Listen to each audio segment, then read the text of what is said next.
2023, this meeting will be conducted in person and as a courtesy via remote means in accordance with applicable law.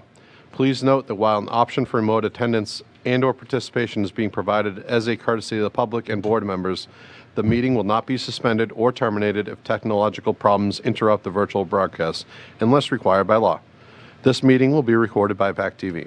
Members of the public who wish to watch the meeting may do so by viewing the Duxbury Government Access channels, Verizon 39 or Comcast 9. Viewers can visit pactv.org/Duxbury for information about Duxbury programming, including streaming and watching replays on Duxbury YouTube. I call this meeting to order, and the first order of business is the Pledge of Allegiance. If you wouldn't mind rising. I pledge allegiance to the flag of the United States of America and to the republic for which it stands, one nation, under God, indivisible, with liberty and justice for all.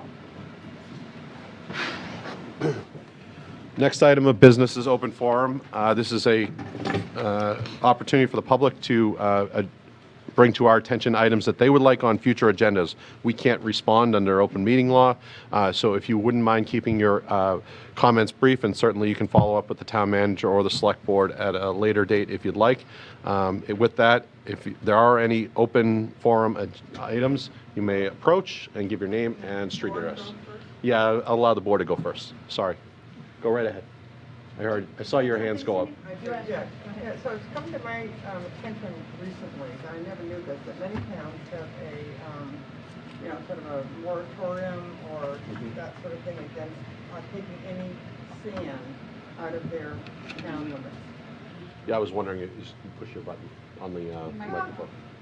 So, many towns have a moratorium against taking any sand out of their town limits. It's a regulation, right? A regulation, whatever, there's different in towns. And I was just wondering if that's something that we could get on our agenda, something that we could look at. Is that a moratorium for sand on the beach or for the... Any sand in town dug up by contractors or whatever has to stay within the towns. Okay. And Mr. Chair, this actually, last week I had asked for a similar, to look at the sand removal bylaw, so this would go in tandem with that. I think there's some unintended consequences I mentioned to that bylaw, so I think this could be part of that discussion. Would you folks like enforcement to be also on that as well? That's Yes. as part of that conversation? Yes. Okay. Great. Rainey, did you catch all that? Thank you very much. That's all. Any other board members have any? I do. Oh, go right ahead. If I could just say a quick thank you to all of the 4th of July Parade Committee members who worked very hard, and pulled off a very exciting, awesome, wonderful day for the July 4th festivities, and they work hard doing that. They do a great job. They are going to be looking for some new members, so if anybody is interested in joining that committee, I have to say it is a fun committee. They do fun things. They have a budget to do it with, but they are also always very grateful and appreciative to the folks who donate to the Marjorie Parcher Fund, which helps significantly to fund these festivities. They are hoping for more donations, so again, thank them all, and yeah, good job, everybody. Thank you. It was a fun day. Brian? Thank you. I echo Amy's comments about the 4th of July. That was a lot of fun. Thank you. The weather was great. I was pleased to participate in a Duxbury Talks program at the Senior Center last week. Had a great time, and there were great questions from the attendees. I learned that one of the attendees, Fred Von Bargen, watches faithfully all these meetings on pac-tv. Fred serves on the Council on Aging Board as well as the Highway Safety Committee, and I'd like to take this opportunity to say hi to Fred for watching and for staying engaged with town government as well as keeping our Nielsen ratings up. And then finally, the MBTA Communities Working Group held its second meeting on July 2nd, and will soon be seeking public input. I understand that Mr. Reed has some information to share about this topic this evening, so I'll defer to him. And the next meeting is tentatively scheduled for Tuesday, July 16th, with further information forthcoming. Great. Fernando, anything? Nope. All right. Thank you. Member of the public. Hi, Emmett Sheehan, Powder Point Avenue. I'm want you to try to think about this. It's been an increasing problem. Today around 2 o'clock, we spent 17 minutes in traffic at Snug Harbor. It's all in conjunction with with Maritime School and everybody getting in and out was actually crippling. It happens a couple of times a day, but today was even more horrifying because we had the power skateboarders and those guys zipping through and around. It was enough. We were all gridlocked so long you could get out of your car to walk up to see what. Nothing, in fact, was wrong. It was just gridlocked. Maybe you guys could figure something out or suggest to somebody, but it's gotten worse every year and today was twice today. Okay. It's my Route 3, so I really, truly notice it. Thank you. Thank you very much. Thank you. Could I just ask to the chair if that is, he's leaving, but is that because of the times that the Maritime School is kids are leaving or coming for sailing programs, I wonder? What I might suggest is for our town manager, maybe reach out to maybe the police and see if there's an issue up there with traffic enforcement. Thank you. All right, anybody else from the public? All right, we can move right along. I see a check out there. So we have a presentation of ARPA funds from the Plymouth County Treasurer, from the Plymouth County, but we have some special guests with us tonight. I'll let them introduce themselves up at the podium. I don't see Tom O'Brien, so I know that much. Real check before I forget that. Yeah, we want the real ones, Yes, the yeah. real one is always the good one. Thank you. Thank you very much, Mr. Chairman. Pleasure to be back again. My name is Jared Valenzola, Plymouth County Commissioner and Chair. I'm joined this evening by Commissioner Sandra Wright. Before I forget, I do want to send the regrets of Treasurer O'Brien. He couldn't join us this evening, as well as our colleague Commissioner Hanley. It is a pleasure to be back in Duxbury, presenting a check for $741,000 for the water main replacement at the East Street Bridge. Again, this is always the highest and best use of ARPA funds we found across the county, and Rainey and the entire team here in Duxbury Town Hall has done a fantastic job of utilizing these funds and taking advantage of these costs. Before I go any further, because she usually accuses me of saying everything and leaving her with nothing, I would like to just ask Commissioner Wright to say a few words as well. Then we'll do some wrap-up, and we'll present the big check. Excellent. Thank you. Great, thank you, members of the board. It's always a pleasure to be here, and of course, presenting a check in this amount is, for something that's 50 years old and, needs replacement, and I'm sure it'll be a great asset to, the community as it gets fixed, and we greatly appreciate all that you've done. I'd like to send out also a thank you to our Senator Patrick O'Connor, and also Rainey Reed for all his hard work, and his staff who have always been on top of these applications that need to get in and on time. So we greatly appreciate all that you have done with us and worked with us and backed everything that we have brought forward to you and supported. Also, I'd like to thank Michael for being on our advisory board. That's a very important board that we have, and we greatly appreciate all your input. Thank you very much. Thank you, Commissioner. So it's kind of hard to believe we're at July 8th. So as folks, I know Rainey and you folks are aware, but just for the public's edification, this program, believe it or not, was a 3-year program that does wind down at the end of this year, December 31st, 2024. We need to have all of these funds appropriated and committed to. We've asked the communities to inform the county by September 30th, which I'm confident, I believe Duxbury has already done so. We will, once September 30th rolls around, begin to examine communities that maybe will not be utilizing their full allocation. And much like with the CARES Act, the commissioners will likely vote to reallocate those funds to communities that need them. So we continue to have those conversations, and what we believe is a value that the county adds, which is we're local, we're elected, your constituents are our constituents, we answer to the same people, we're accessible in Plymouth. So we've continued to have those conversations with the town managers and administrators across the county to make sure that you folks stay up to date. We committed in the beginning with the CARES Act, and we committed with ARPA that we're not going to send a single dollar back to Washington, D.C. We'd rather go to Duxbury than D.C. So we will do everything we can to make sure that the funds stay in Plymouth County. It will be a lot of work, and it will be, I'm sure, a lot of Zoom calls and a lot of conference calls, but we're committed to making sure that happens. And again, I also want to echo Commissioner Wright's sentiments for Senator O'Connor, as well as former Representative Josh Cutler, who was a staunch advocate for the town, as is the senator. So that's all we have to say. I also wanted to echo Commissioner Wright's thanks to Chairman McGee for his participation on our advisory board as well. Yeah, but that's, what's that? I just have one more thing. Oh, sure, and Commissioner Wright has one more thing. One thing, as being a commissioner for 14 years that I've been here, I've always been a big advocate for any and all programs that we have to offer you.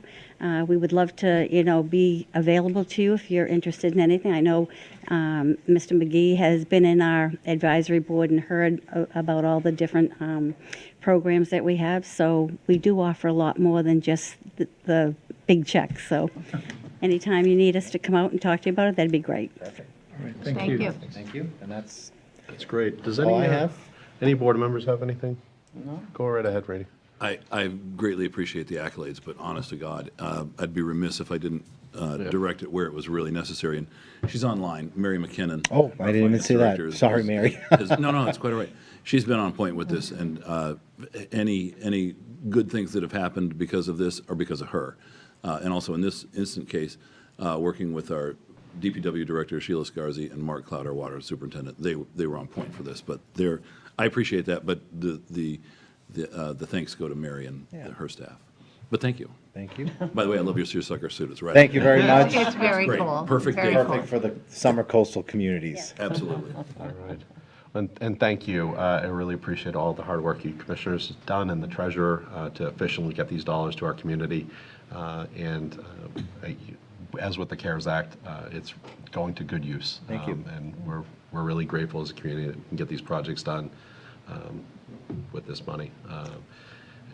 Thank you. Thank you. We are still on track, administrative costs of about 1%. Again, which is, the national average is about 8.5%. So we're still on track at 1%.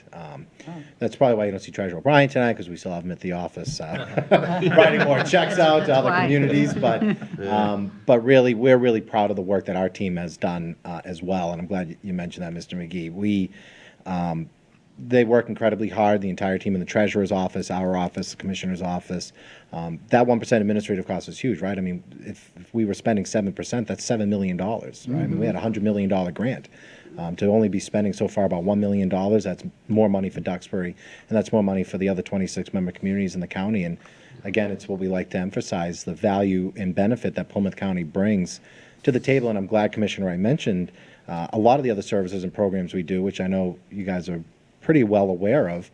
As I quip, it's some of the unfun stuff of government. It's a little bit mundane, but it's important stuff. A lot of times, much like with parking tickets, it's taking care of an unfunded mandate that the state foisted on communities in the 1980s. So, but we're always happy to keep talking about that as we think about when ARPA sunsets, as Commissioner Wright pointed out, when the big check gets retired and maybe hung in Tom O'Brien's office permanently, what the county can do. And we're continuing to have those conversations so that we can continue to be a value add for not only your government, but for our shared constituents. Thank you. Thank you so much. Thank you. All right. Well, We'll take the Perfect. check Thank So you. we'll do Yeah. a picture to prove that we They're were gonna bring it here. up, I guess. All right. Suzanne, you're taking a picture? Are we supposed to take a picture? What are we, Oh, yeah. what are we doing? Yeah, we have to prove we were here. Yes. Up there, boss. Can you get up? Yep. You folks would want to up here? Hop, hop. Big check time. Probably move these out of the way.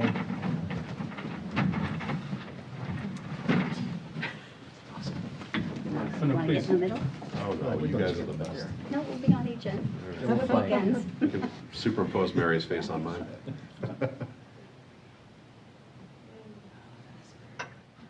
All right. Thank you. I think he has one more maybe right there. All right. Back there, no?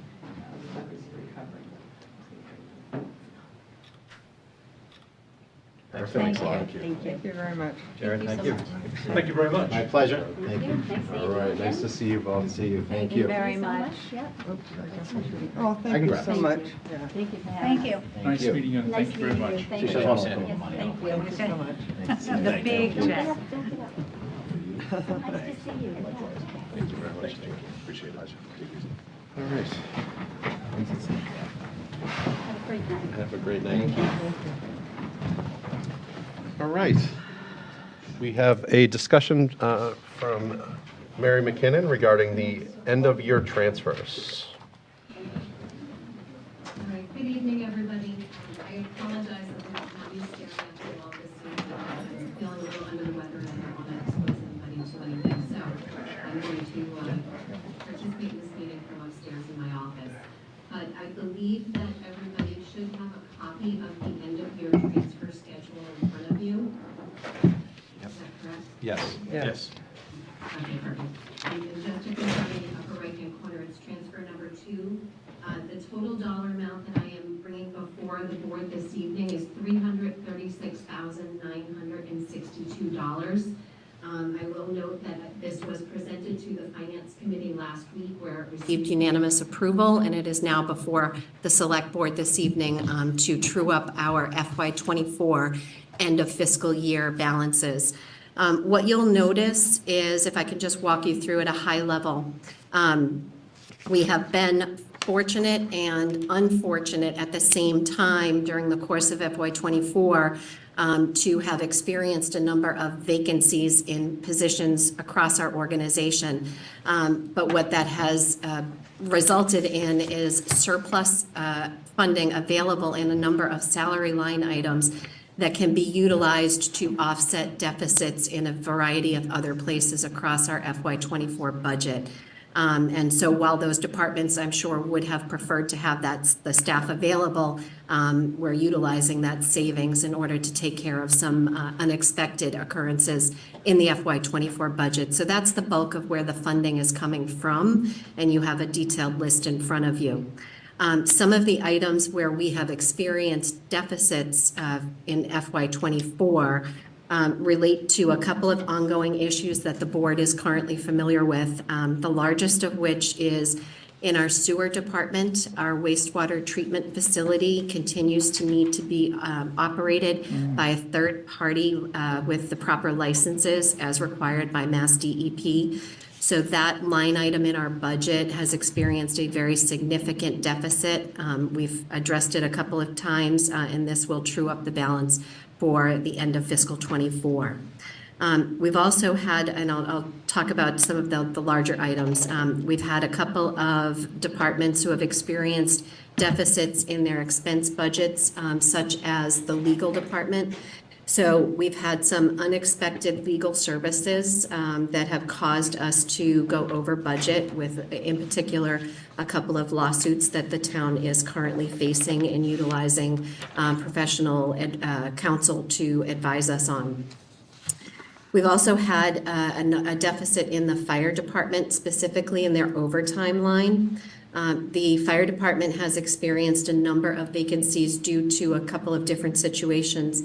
Number one, they had a resignation of somebody who transferred to a different community. They've had some folks that have been out on IOD, as well as some extended medical leave. And so when an agency like the fire department experiences those types of staffing deficits, they have to fill those hours or those shifts with overtime.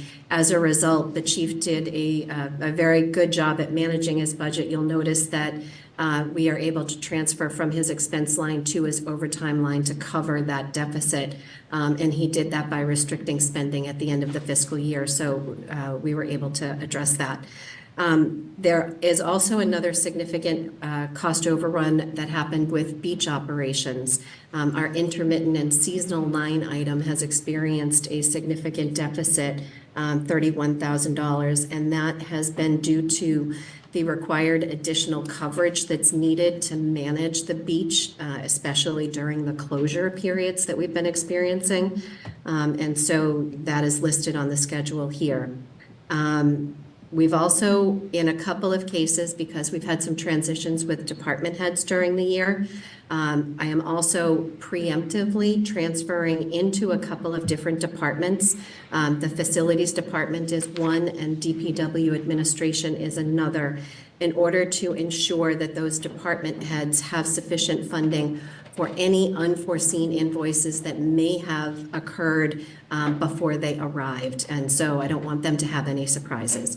So that's essentially the gist of the fiscal year-end transfers that you have in front of you to cover any deficit positions that we have remaining. Thank you, Mary. Any board members? I'll go right to left this time. I know, very clear. Brian? Just two. I see the last line on the first section on workers' comp. We're saving on workers' comp premiums. I presume that's because we're saving on employees that we don't have, right? Is that where that's coming from? It is, and Nancy, to your right, manages the workers' comp department budget, and she can certainly elaborate a little bit more. It's just our claims experience. Okay. Has been very good, so, which is reflected in the charges for our premiums. Less people get hurt on the job. Yeah. Okay, so the answer, for those who couldn't hear, was that we had fewer claims, which resulted in savings. So thank you, department heads, for keeping our folks safe.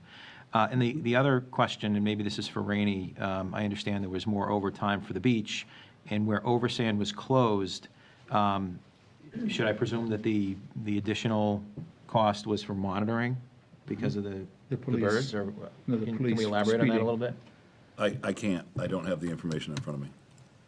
My understanding was that we were having to provide additional, we had to cover the cost of additional enforcement on the beach for people exceeding the posted speed limits 5 miles an hour. That's my understanding of the additional spend. So that would be police, that would be under the police department. Right. Instead of beach operations. Yep. This was a combination of needing additional rangers and staffing to provide proper coverage for the beach, making sure that people are not entering areas where they are not allowed to be entered during the period of closures. Okay, so I assume that, and I guess where I'm going with this is the folks that we're really enforcing for or against is Gurnet and Saquish, right? Because we're not having Duxbury Beach sticker people going down the back road, right? So if I may, it's not just entirely that. It's also, walking and other folks. So there's lots of different facets to enforcement. And car traffic and back road traffic is certainly part of it. But also making sure that people are staying out of the prohibited areas, whether on foot, on bike, on, other methods of transportation. So it was increased patrols from our beach ops. If there were increased service needs from the police department, that would fall under the police department's budget, under their overtime or regular shift lines. This is specifically regarding beach operations. Okay, thank you. And I can just, I don't think I'm speaking out of church here. Steve has come in here in the past and talked about how it's harder to manage the beach when it's limited like this, and that and you can see it even now. There's not only the guard check, but there's a separate shack between the two parking lots where they have to check people going through there even, and there's a number of areas that are even in the walk-on areas that have endangered species within that. So it's much easier for them to manage it when it's wide open, even though there's more space and things like that. It's going to be interesting to see what the 25 budget looks like, or the 26 budget looks like for Planting for seeds. beach operations, All right. Exactly. Go right ahead. So I have a couple of things, and just while we're talking about the beach, it surprises me that we're surprised by this, because we know that the beach is going to close every year for a certain amount of time, sometimes longer than other times. So this seems to me to be a completely predictable cost that should be budgeted for. I was down at the beach this weekend, parked in the resident lot. There were 4 rangers in the guard shack. At the time, it was about 6 o'clock in the evening. And then there were 2 others at a new shack that they've put down at the other end of the parking lot. the parking lot was not full. There was very few cars in there, and that while I was loading and unloading my grandson and all of his toys, the cars were speeding by me, and there were Pennsylvania license plate and New York license plate, and it was a dangerous situation. I actually spoke to both of the folks at the guard shack. Certainly not their problem, and they recognize that so many of the people that are crossing the bridge making a lot of noise right now because there's a lot of boards that need to be fixed, and I fear that this amount of traffic and the loose boards but the traffic is actually causing the loose boards to cause more damage to the bridge. But the amount of people that are just crossing the bridge to then go through the parking lot just to go down the dirt road towards Marshfield is significant. We have to have a conversation about how we're going to kind of manage this, because the costs. This is a lot of money. This is a lot of money that, on top of a lot of money. So I think we really need to start trying to figure out how to better manage that. I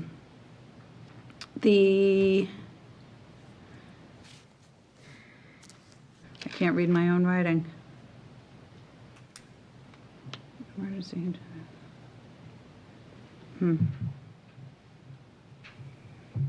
Sorry, I apologize. I can't figure out what I wanted to ask there. The litigation costs that are the $40,000 over the budget, and I think we usually have about $200,000 for legal. Is that A little more than that. a little more than that? So we're pretty good when we're talking about our legal issues, which usually isn't in public because it's in executive sessions, kind of trying to get an idea of the costs involved, which have been really reasonable. I think that, the legal staff that we're utilizing have been very reasonable in their costs. So I was a little surprised to see the $40,000 on top of that, because in my memory, I don't know if anybody else agrees, we weren't up to that kind of over the regular budget, but. We have 3 cases with Husk and 1 with Webster Point Village that drove the cost. Okay. All right, so that's that for that. And again, I completely support our boards in our community, and when they need to say no to something or enforce, I am all for using money towards that cause, because that's important for all of our residents. So, all right, I think that's it. Thank you. And Mr. Chair, if I may, Yes, I'm sure. sorry. If I may just respond to the beach last point I'm going to make. The budget for FY24 may not have contemplated all of the additional services that were going to be needed at the beach for enforcement, but we did, for the FY25 budget, increase it by about $45,000 in order to accommodate these types of situations. Thank you. Thank And you. plus, there is an unpredictable nature because these are wild animals, so we don't know what the duration or the timing of the events will be. If it's a partial opening or a partial closure or whatever, it has to fluctuate. My only comment was on the, I applaud Rob Reardon, Captain Reardon, for coming up with an even budget between his expenses and his overtime. But I see that you've put down will affect fiscal year '25. I think he put off spending, but I would assume on things that still need to be purchased. Absolutely. And, Absolutely. And dare I say, a number of those smaller items were deferred maintenance. So rather than doing them in May or June of this year, They've been pushed off to be addressed in July in the new budget, which just opened up on July 1st. So what that means is expenses he was anticipating to have happened in the previous fiscal year are now being rolled forward to the new year. Okay. So just something for us to keep in mind when, Absolutely. okay, thanks, Mary. Mary, Sure. I just have a general question over all these. You talked about the beach and just that about the expenses. Are any of these expenses kind of red flags to us that this is essentially the new normal for going forward in fiscal year '25? So yeah, that's a very good question. I will say that the beach ops, as we just talked at length about, yes, that will become our new normal unless we can figure out some other solution to these closures. But that ownership is currently on us. In the treasurer collector's office, there were some vendor price increases that happened after the FY24 budget was set. And unless we find an alternative to utilizing or working with some of these vendors, some of those price increases will then apply to future years. But my biggest department that I would like to raise is facilities. So we continue to be chronically underfunded in facilities, repairs, and maintenance. The town owns and operates a large number of assets, whether it's buildings or grounds, fields, a large number of properties that fall under facilities. And the funding that has been allocated year over year is just woefully inadequate. So what we did for FY25 is we did increase that slightly, but another $50,000. But honestly, those dollars are not going to go very far. And if you remember, some of the ARPA projects that I did bring before you for approval and support were specifically related to facilities. It is certainly an area that we need to focus on to make sure that we can properly maintain our assets. Thank you. All right. Thank you very much. Any members of the public have any questions about this item? All right. Thank you. We'll move right on to the sustainable. I need a vote. Oh, I need a vote on that, and then I need a signature. I'm just moving along tonight. All right, let's do it. Ready for a vote? Yes, I'm ready for a vote. I move that the Select Board approve the current fiscal year-end transfers as presented. Second. Any discussion? All those in favor? Aye. Aye. Unanimous. And I will sign. Thank you. Can I borrow a pen? I'm woefully.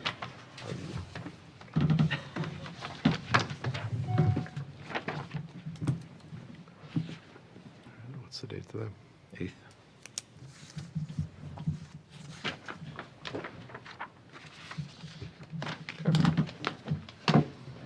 I was wondering if there's anybody here for the donation, the Copeland Family Foundation donation, because it's Yeah, probably that's a fine. pretty quick thing in our next. Suggest the same. All right. Is anyone here for the acceptance of the Copeland Family Foundation donation for the animal shelter? Oh, you want to stick around anyway? We're going to talk about the budget. Did you want me to talk about this now? Absolutely. We'll jump to item D on the agenda. So we get this donation yearly. It started at $6,000. I think it's $7,500 now. And we've been getting that for about 19 years, which is great. And last year we super needed it because we had a lot of crazy creatures in the shelter.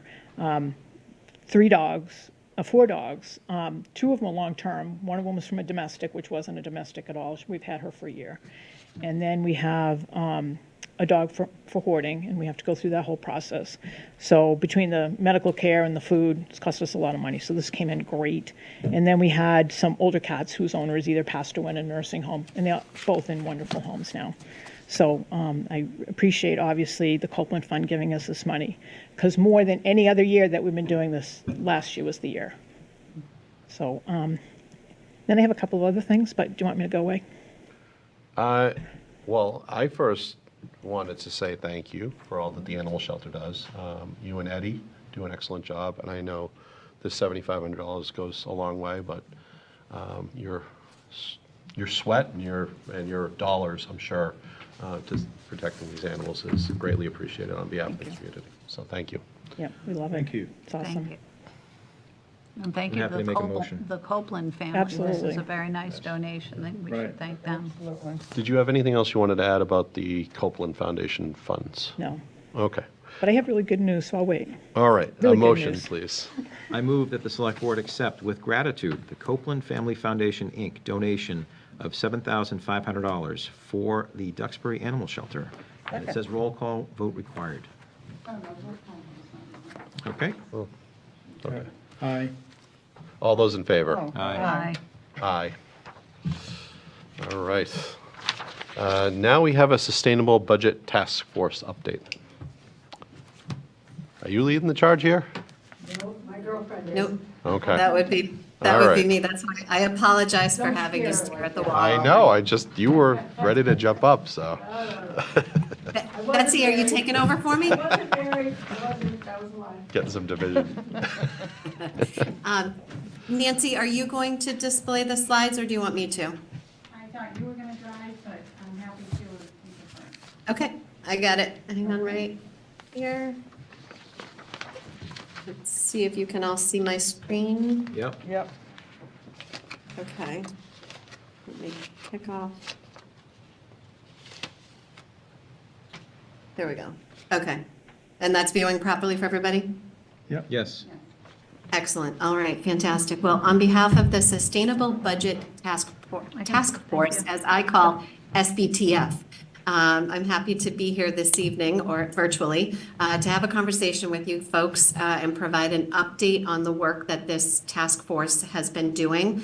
I understand there are a couple of our members in the audience present with you this evening. We also have a couple of other members who have joined us online, and I will certainly be willing to step aside if they want to jump in and add some commentary to some of the conversation that we're going to have this evening. But first, what I want to do is just talk about a reminder of our purpose and what we're going to cover this evening. So back in April, the town manager formed the Sustainable Budget Task Force, and it was done because of the work that occurred during the FY25 budget cycle.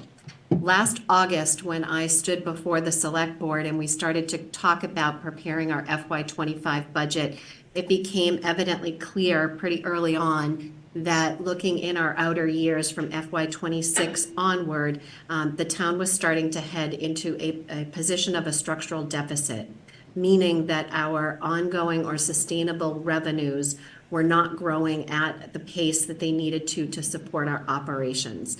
We managed to get through the FY25 budget cycle and prepare a balanced budget, which was approved by town meeting, but we knew that our work had just begun. And so to that end, the town manager created this task force, and we have been working very closely for the last couple of months since April, going through a number of items that I would like to update you on this evening. And as part of that update and part of the conversation about what the task force has been doing, what we will also do is take a closer look together at our primary funding sources, which happen to be our tax levy, state aid, and local receipts. Before I go too far, I also want to highlight for you folks and anybody who may be listening or following along at home, the town's website has been updated with a page for the Sustainable Budget Task Force.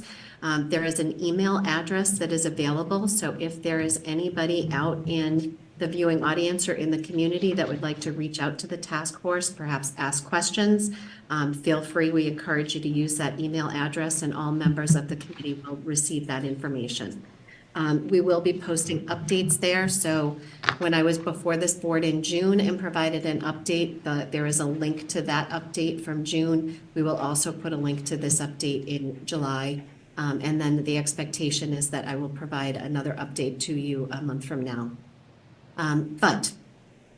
So as part of our process and as part of our challenge, as I was stating, we recognized early on that we had a lot of work to do in order to prepare a balanced budget for FY26 through FY30, a 5-year window.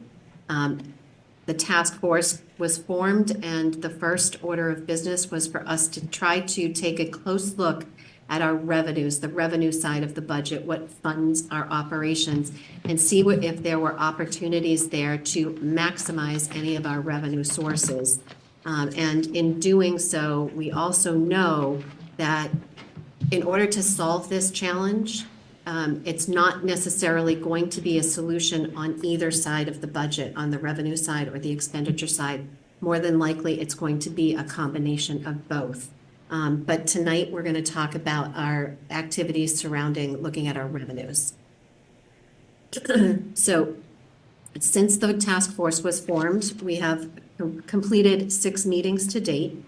We've taken a deep dive and prepared a number of, had a number of thoughtful conversations, brainstorming sessions, if you will, brought in a number of guest speakers to work with us and to educate us on a variety of different things, and for us to ask questions of.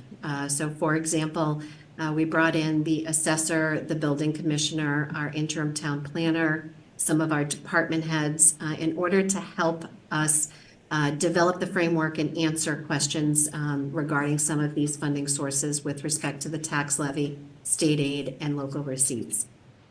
Starting tomorrow, yes, we do have a meeting tomorrow, and starting tomorrow, we will begin to kick off our deep dive into the expenditure side of the budget. We know that in order to solve this challenge that we have in front of us, that we know we need to make recommendations and prepare a forecast that's going to have a material impact on our ability to support our operations.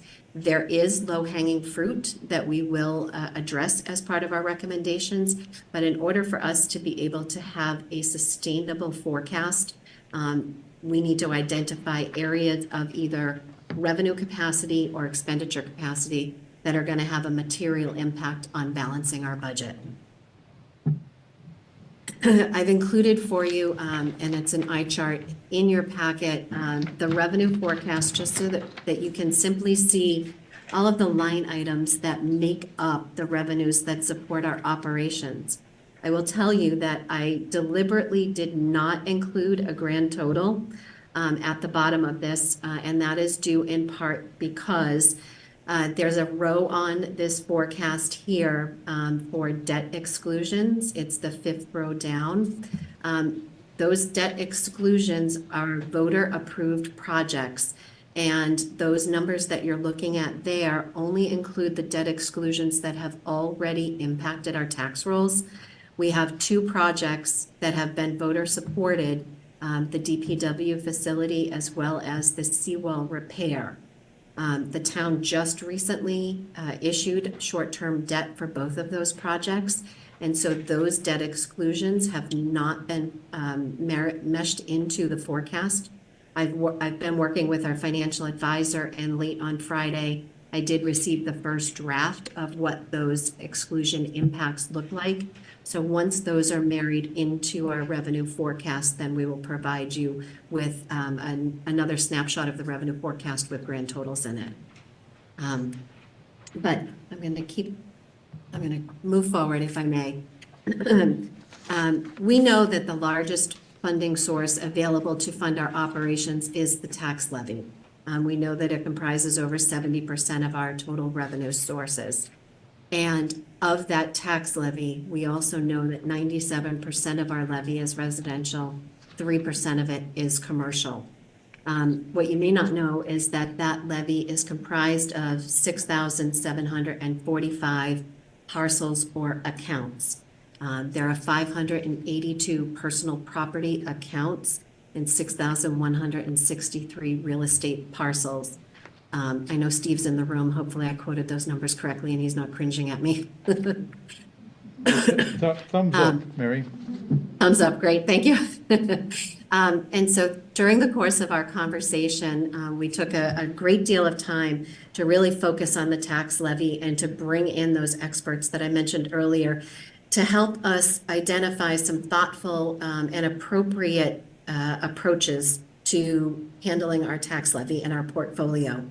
The task force, suffice it to say, is in full support of recommending thoughtful, appropriate expansion of commercial business in town. that I will underscore thoughtful and appropriate. And so to that extent, what we did is we took a look at our portfolio of our parcels to see where there were, or if there are, opportunities to increase our new growth, to develop those new business ventures, and to potentially even convert non-taxable parcels to taxable. In other words, things like town-owned land that has been off the tax rolls for a number of years. Do we have any opportunities to potentially consider reinstating some of those parcels to our tax roll?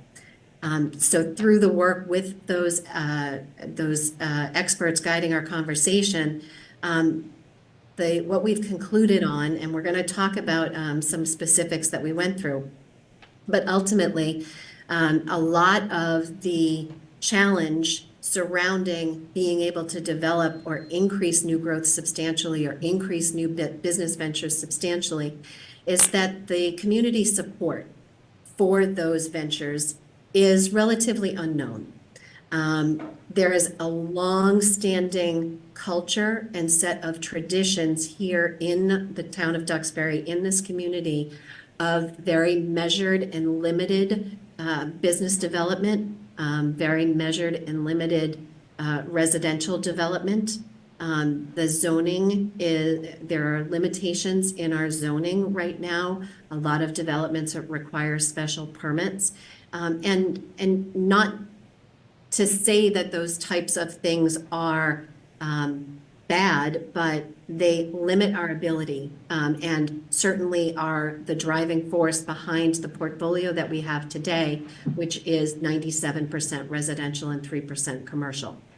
As we attempt to try to balance our budget in years going forward, there needs to be some real conscious decisions on whether the community is willing to support bringing on business ventures or are increasing new growth in any measurable way, because the burden of supporting our budget falls primarily on our homeowners and business owners here in town. One of the other things that we looked at with our tax levy is how much developable land do we actually have? And what we learned from our interim planner is that the town has not conducted a build-out study in quite some time. Couldn't quote the number of years, but suffice it to say it's been long enough that nobody could recall the last time we did a build-out study. And so there was some thoughtful conversation about whether that's needed or not. And I think in the next couple of slides, you might draw the same conclusion that some of us have already done. As part of our analysis, we asked the assessor to give us some feedback on some specific areas of our portfolio. Number one, vacant land. How much vacant land do we have, and what is the potential for that vacant land? And so what Mr. Dunn provided for us is that there are 370 parcels in our portfolio comprising 744 acres. And of those 370 parcels, 52 of them are classified as buildable. 46 of them are classified as potentially buildable, and 272 are classified as non-buildable. Some of them may be just little strips of land, some of them are wet, some of them have non-compliant zoning. For a variety of reasons, they have been classified as non-buildable. So when we look at 52 buildable lots and 46 potential buildable lots, of a portfolio that is 6,700 accounts or parcels, that tells you right there that there is a very limited wedge of opportunity here in the community for any new development. With that being said, we also took a look at town-owned parcels. There are 446 town-owned parcels comprising 4,600 acres of land. 252 of those parcels are under the control or care of the Conservation Commission, and that comprises 3,320 acres. In this category, there is a parcel or a property that we did want to talk with this board this evening about. And there is one very real potential for us to do something with a piece of town-owned land, potentially do something with a piece of town-owned land that had previously had filed subdivision plans filed here at Town Hall. And it's a lot that is just north of Town Hall on the corner of Tremont and Harrison Street. It's just over 14 acres, not including the roads. And if I go to the next slide, I'm just going to show you a map of what it looks like. And some of the possibilities that we talked about during the task force sessions was that this could be a viable opportunity for some sort of development to address affordable or senior or veteran housing, whether it's an over 55 community, senior or veteran apartments, townhomes, smaller homes. There's a real opportunity for us to take this town-owned parcel and convert it into something that not only provides a taxable component, but also, more importantly, aligns very closely with some of the suggestions that are in the age and dementia-friendly plan that the Council on Aging has recently released. So I'm going to stop right there for one moment, and I'm going to ask Steve if he wouldn't mind jumping up to the podium and giving you a little bit more perspective on the history of this parcel. Well, I've been here 13 years as of last Thursday, and I've looked at this parcel for a number of years, and the problem, the way it's laid out right now, is they're all 40,000 square foot lots. It is in an APOD district, so it would, if anything gets done with it on single family wise, and I may be speaking out of turn because I'm the valuation expert, not the building department, but being in an APOD, you would need 60,000 square feet. If you wanted to go with single lots, if it was going to be some sort of condominium or townhouse complex, that would redesign the entire thing. But as it sits, it's vacant land that the town owns, and there are some roads that lead off into, you can see where it says town-owned, and the DPW facility is way down the bottom, and you can also see where it's noted that Town Hall is. So any path that is going up into the woods, I think, could easily still be maintained with the complex, in still incorporating into some sort of housing that hopefully the town could profit on by selling that. Excellent. Thank you, Steve. Mr. Chairman, if I just may inquire, so how did the town come about acquiring the property? Tax. It was actually foreclosed on. Okay, Yeah. thank you. And subdivisions do expire. If a subdivision isn't built out within a certain amount of time, they do expire. I'm just going to ask, And could we, Yeah. Mary, where I'm in a butter to that property, could we move on from this conversation about That's this? a big conversation. Because it's a big conversation, or I'll leave the room if this is going to be the subject for a little while here. Do you have more Okay. slides on this? No, I did not. I'm just raising it as a potential issue. I had no idea that you were in a butter.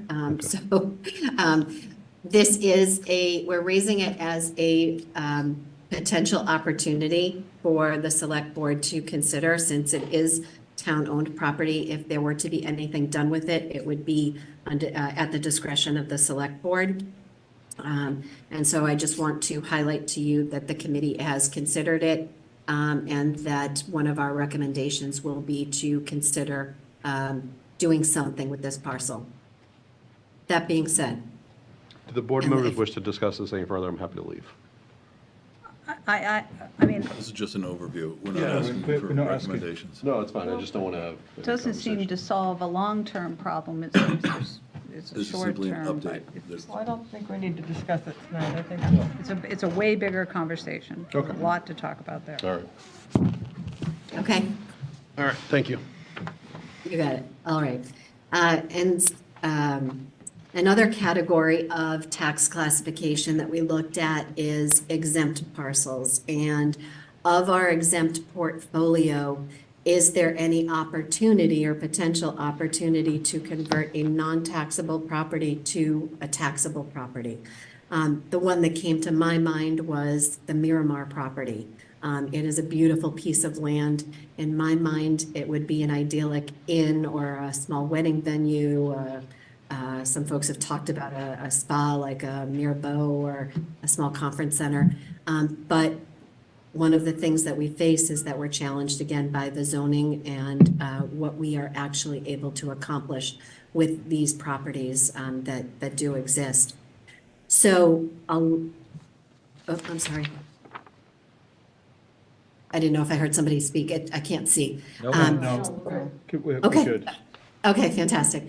So a lot of what we discussed during our conversation with respect to our portfolio and the tax levy is that although there may be potential opportunities to do some creative and innovative things with some of the parcels in town, a lot of it is limited by our existing zoning, as well as the fact that the zoning recodification plan or process is still ongoing, and there does not seem to be much of an appetite to introduce or propose new zoning changes until that recodification process is complete. So with all of that being said, a lot of what we talked about is if any of these potential changes were to come to fruition, more than likely they're not going to happen in the time frame of our forecasted window. It's not to say that we shouldn't necessarily continue to pursue some of these ideas and some of these avenues, but more than likely any kind of an impact or a positive financial impact on our tax levy is probably not going to be seen in the time frame that we're looking at for the task force purpose. And this is just a chart for you to just summarize what we were just talking about. There are a number of other smaller developments that are either currently in progress or currently in front of the planning board. And according to the interim town planner, although there are some plans that are currently being worked on, there's not a lot, there's not a large volume of those, very sort of small and measured developments. Those developments are what continue to drive our annual new growth. And so our annual new growth ranges anywhere from, it can go from $400,000 to $700,000 a year, and that's the opportunity that we have to increase the tax levy annually. That's done on a regular basis with these developments that happen, as well as the ongoing remodeling and renovations to existing homes that people make. So there's no significant impact to the existing developments that we will see other than the normal custom or routine and customary new growth in our tax levy that we see each year. Can I ask a question about that, Mary? Sure. So back in actually 1998 was the last time we did a build-out analysis for the town. It was in preparation for the 99 comprehensive plan. And at that time, there was a study performed that showed that for every 4-bedroom home that was built, the tax revenue for every dollar in taxes that were brought in, that 4-bedroom home cost the town about $1.50. So the analysis was done to show that the new growth, when they, the land gets developed and the building permits generate new growth income, that is because a 4-bedroom home is going to be there forever. So the numbers, it just doesn't benefit the at that time. I'm wondering if there's been any new studies done that show what the impact of a 4-bedroom home is. So We'd have to take a peek at that, Amy. But I can tell you that there are some things that exist today that did not exist back in 1998 when that study was conducted. There are a number of, for example, meals excise. So when people move to town, not only are they living here, but in terms of their own four walls, but they're also participating in the community, and they are participating by going out to eat or getting prepared meals from the local grocery store. There's now a meals excise that they would be contributing to, and there are other facets of their life that perhaps there were not revenue sources available at the time that study was done that now exist today. It would be interesting to kind of know what that impact is, because that certainly helped drive the conversation back in 98. So it would be, I mean, but that's a bigger study that I understand isn't going to, not going to be done anytime soon, I'm sure. But Mary, could you go back to the previous slide and maybe just, so the end of the day, throughout this discussion, the only options that we saw possibility was Tremont and Harrison property, and the tax levy is only, if that were to go ahead, would be $60,000, right? So all this stuff that on the revenue side that we discussed was either out of the time frame of the 5 years or not material enough to fight or push a boulder uphill of what, as I think Mary said quite eloquently, is the culture of the town of Duxbury, right? If people appreciate Duxbury as being an historic area, a rural area feel, right? And so increasing density, making changes to zoning to have more housing would be a tough conversation. So anyway, that's where we got to, I think, in summary that way. Can I insert something here? Yeah. Because I don't want, Betsy Sullivan, I'm on the task force. We were presented with a very broad stroke charge. And that broad stroke was, tell us what is possible. Right. Not what we think is the best plan, not what we would assume that you would do, just what is possible. So let's not get hung up on, any of these conversations based on that's what you think we should do. It's more, this is possible. And we were very, and Mary, as a group, with Mary, our conversations revolved a lot around culture and historically what the community has decided was in our best interest as a community, which didn't necessarily marry to some of these items. But once again, what is possible?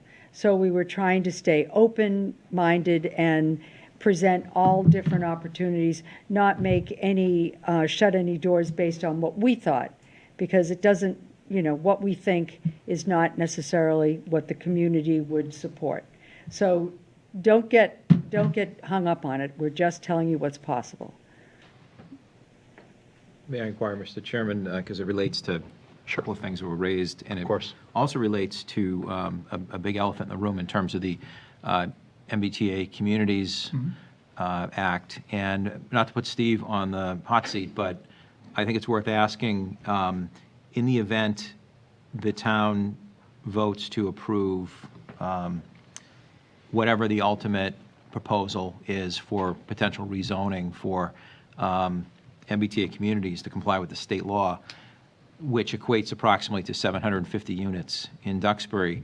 Can you just provide this board with a flavor as to how a property that's currently zoned RC, which is most of the town, when we now put, and in the RC district, just so people are aware, it approximately 40,000 square feet, we allow one dwelling, unless you're in the A-pod.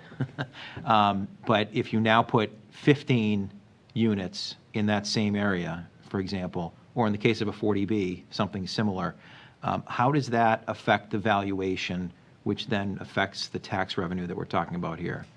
That's a big question to try and answer at one meeting, because I'll give you maybe something to look at is the project that happened on Lincoln Street over the past few years. There was two parcels of town-owned land. We're talking about Checkerberry, just so everybody's aware, yeah? Right, yes, Okay. the Checkerberry and Sunflower neighborhood. Off the top of my head, are there 24 units in there? I think so, yeah. Something like that. In total? But I think a good portion of those, there might be 10 houses in there. I think 4 were affordable, Yep. and then there's some moderate. Yep. 5 and 5. Yeah, okay. And so, and then the average market value in there is in the upper nines. So if you look at, we had a parcel that at one point went from, maybe it was $500,000 in value. Now what do we have? We now have at least almost $5 million or 10 million in those market value homes, and then saying even another 5. So there's a vast difference there in what we have.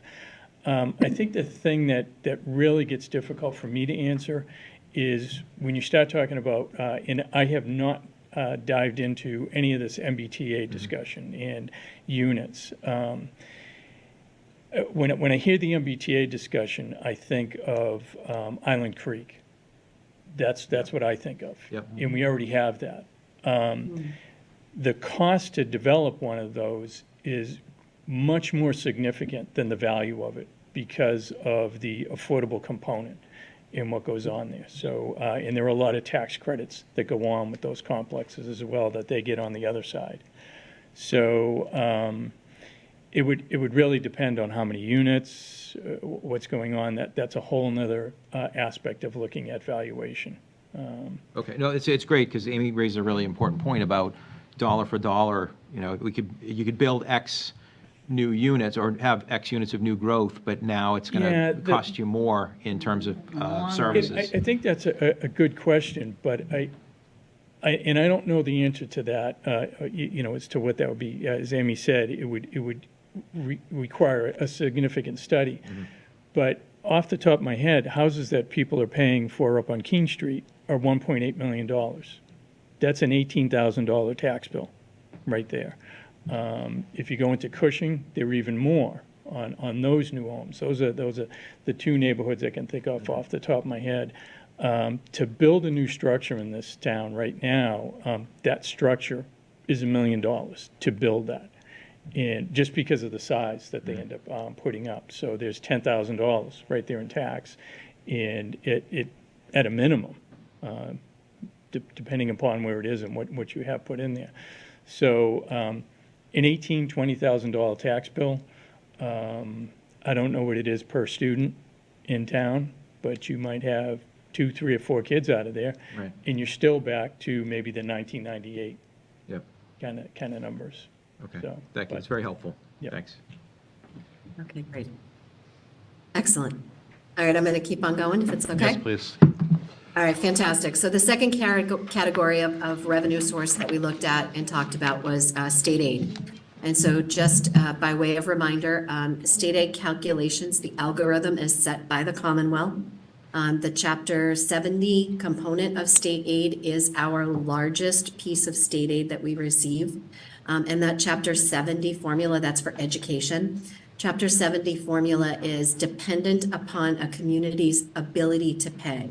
And so the Commonwealth measures a community's ability to pay by 3 key characteristics. Number 1 is property wealth. So we've just been talking a lot about property valuations in town. That's exactly what we're talking about. Is property wealth is measured by our equalized valuations, and we are measured against other communities across the Commonwealth to see where we fall in the formula. It's also measured by income wealth. So as reported, as state income tax, state wages are reported, state taxable wages, I should say, are reported to the Department of Revenue. That is defined as a community's income wealth factor. And then the last variable is what's called the municipal revenue growth factor, and that plays into the Chapter 70 formula. The municipal revenue growth factor is, and I'll show you in the succeeding slide here, there are a couple of key components of revenues that we can generate here at the local level. They're called local receipts, and our ability to raise those revenues contributes to an increased revenue growth factor. So the state looks at our property wealth, our income wealth, and our ability to generate revenues locally. Using all of those three factors together, they define our ability to pay. I can tell you that you hear our assessor every year doing the classification study in the fall. And if you remember the study that Steve had provided at our last tax rate hearing, he talked about the fact that the total valuation here in the town of Duxbury now exceeds $7 billion and continues to climb. So our property wealth is on an upward trajectory. Our income wealth, if you look at the per capita income statistics, there was a 30% increase between 2020 and 2021. So those types of factors result in us being classified as having sufficient ability to pay for services, and therefore we receive very little additional state aid year over year.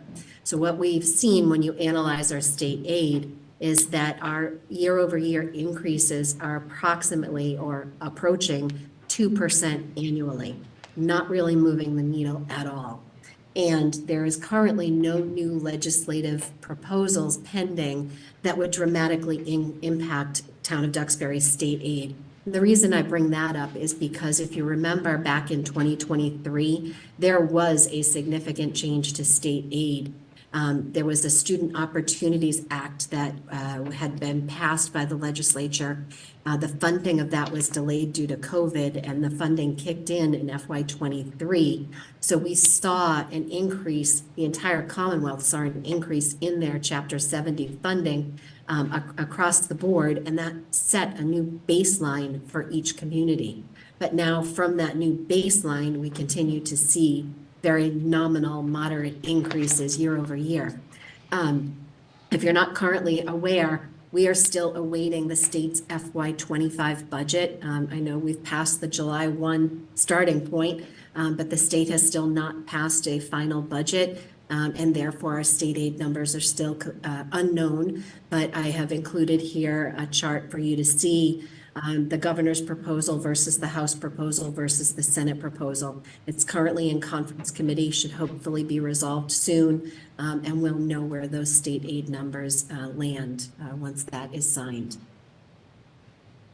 And our third category of revenues is local receipts. So these are the items that we drive here locally, whether through user fees or permit fees, license fees, things of that nature. The items that I have highlighted here in green, lines 1, 2, 3, 4, 19, 20, 21, and 22, those items comprise the factors that are evaluated when the state looks at our municipal revenue growth factor. So as we have the ability to generate revenues in these categories and support our local operations, conversely, they have sort of the adverse effect when the state looks at us and says, you have the ability to generate locally, therefore you have the ability to pay and we don't need to increase your state aid. So at this point, we're really left with two funding sources, either the tax levy or local receipts, where we attempt to make any kind of measurable impact on addressing any deficits that we see in our ability to fund our operations. So when we look at this chart, you'll see that there are a couple of standouts, a couple of our larger categories of local receipts that, again, would have a material impact if we were able to or proposing to do anything with them. So the first one is motor excise. This is by far and large our single biggest local receipt, except that the rate that's charged is not a rate that we can control.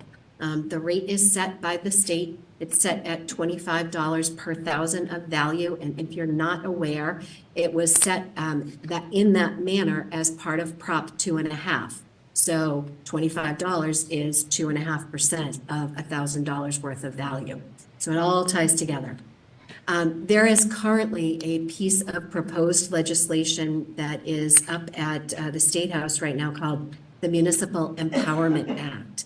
And that act contains a couple of key municipal finance proposals that are being evaluated and debated at this time. One of them is a proposal to allow a local option to add a 5% surcharge to all motor excise bills. So the rate is set at $25 per thousand. Any community who adopts if this legislation passes, any community would then have the ability to, via local option, meaning a vote of town meeting, to add a 5% surcharge.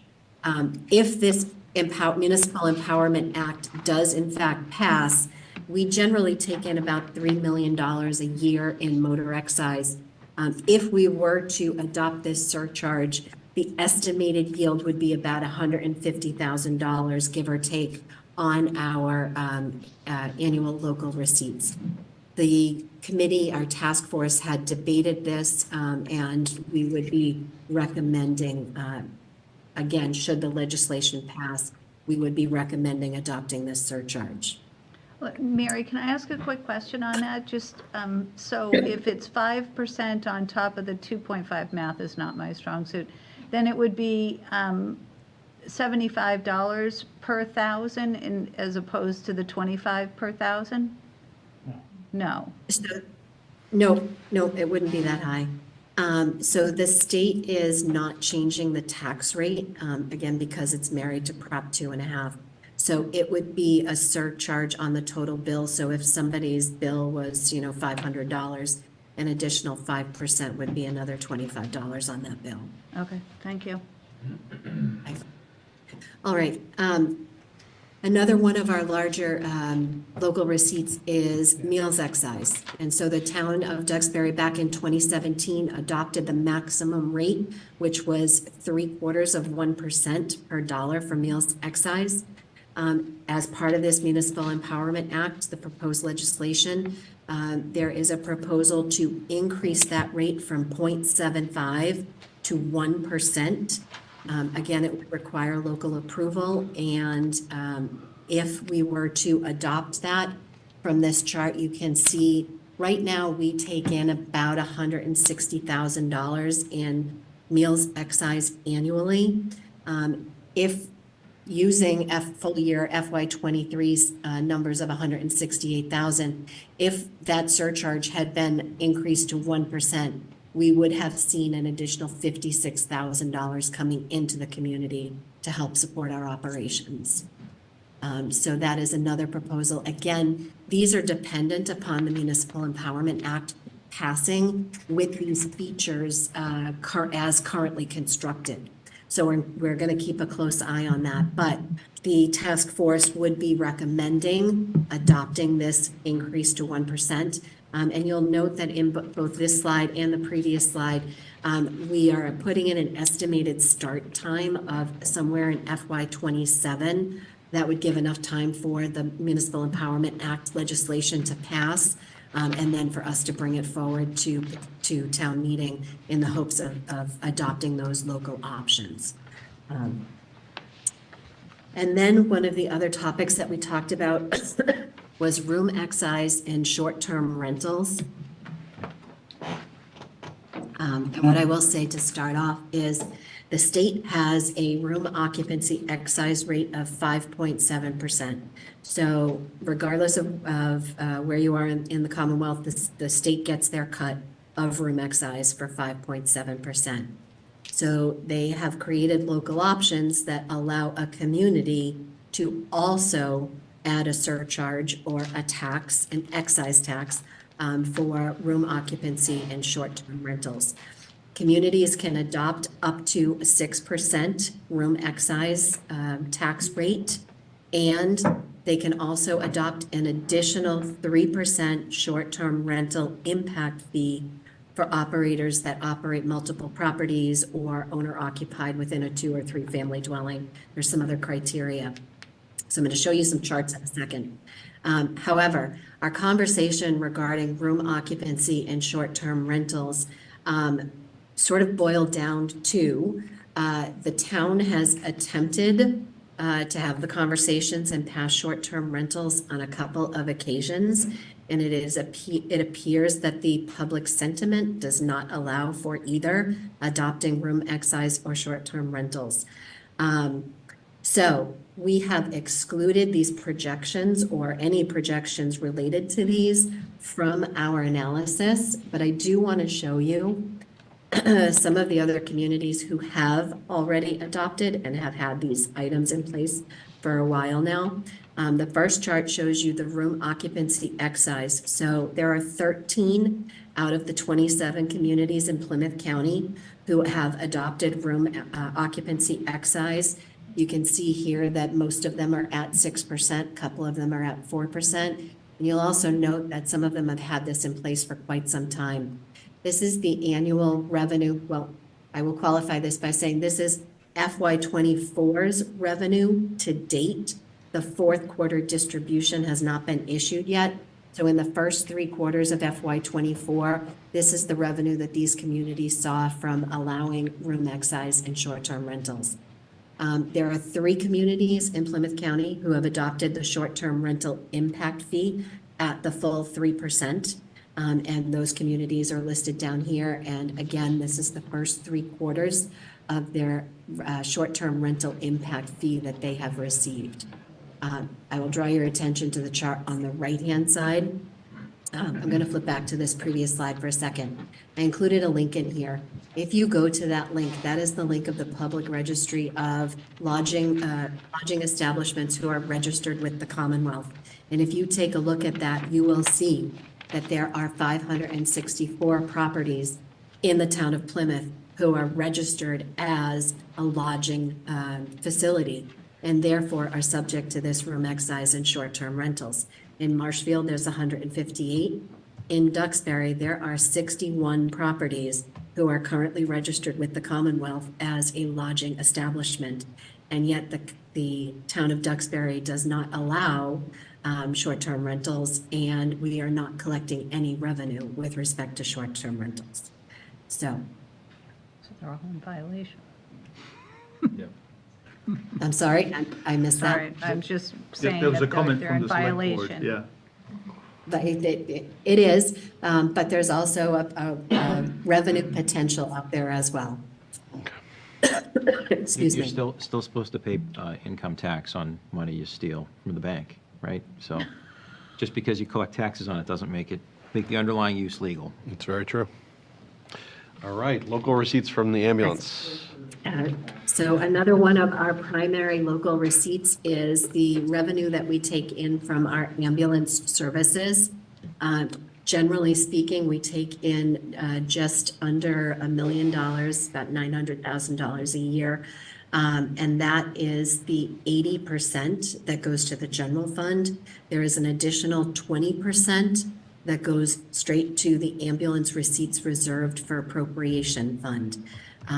What I will tell you, and this is a chart, it was very sort of an interesting chart to see what has happened with our ambulance rates. We like to keep things steady, but there was a very significant drop off in call volume and revenue back in FY22. And a lot of that was due in part to sort of the fallout from COVID, where people were afraid to go to the doctors, still afraid to go to the doctors and utilize those services. We've now since rebounded and have gotten back to a more normal and routine pattern.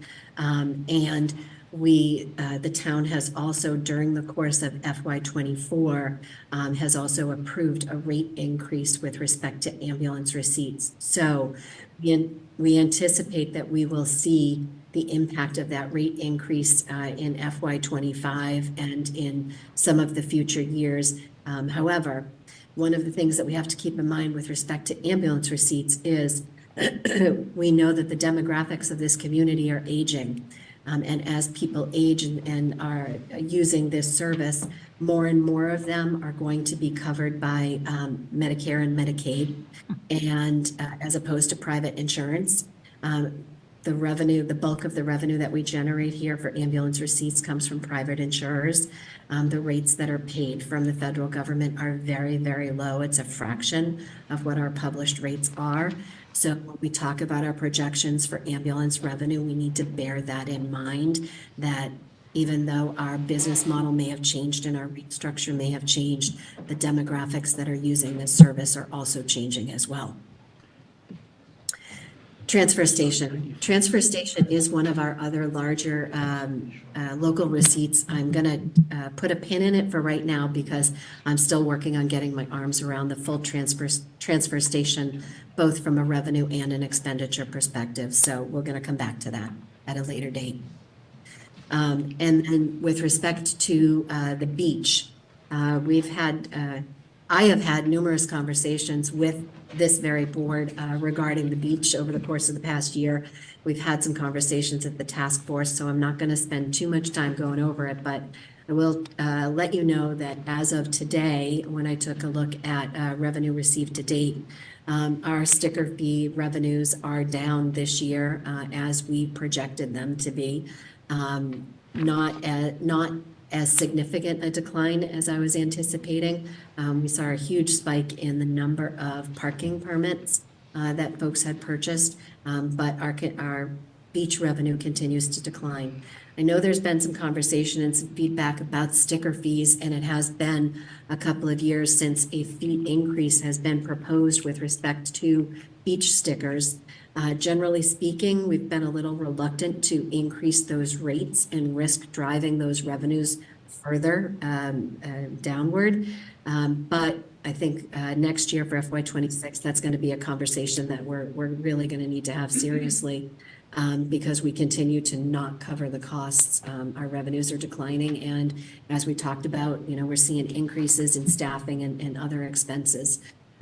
So to that end, one of the things that we explored or we talked about as a potential possibility is the west lot, which is the lot that is just in front of the Powder Point Bridge. It's the lot where the fire department currently houses some of their emergency equipment. And we talked about potentially the town exploring the opportunity to convert that into metered parking spaces.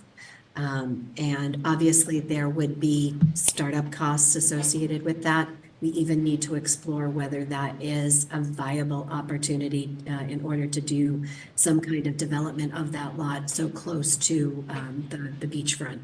But if that were to become a possibility, here's just a real back of the envelope estimate that the town could be looking at, anywhere from say $120,000 to $160,000 a year in parking revenues.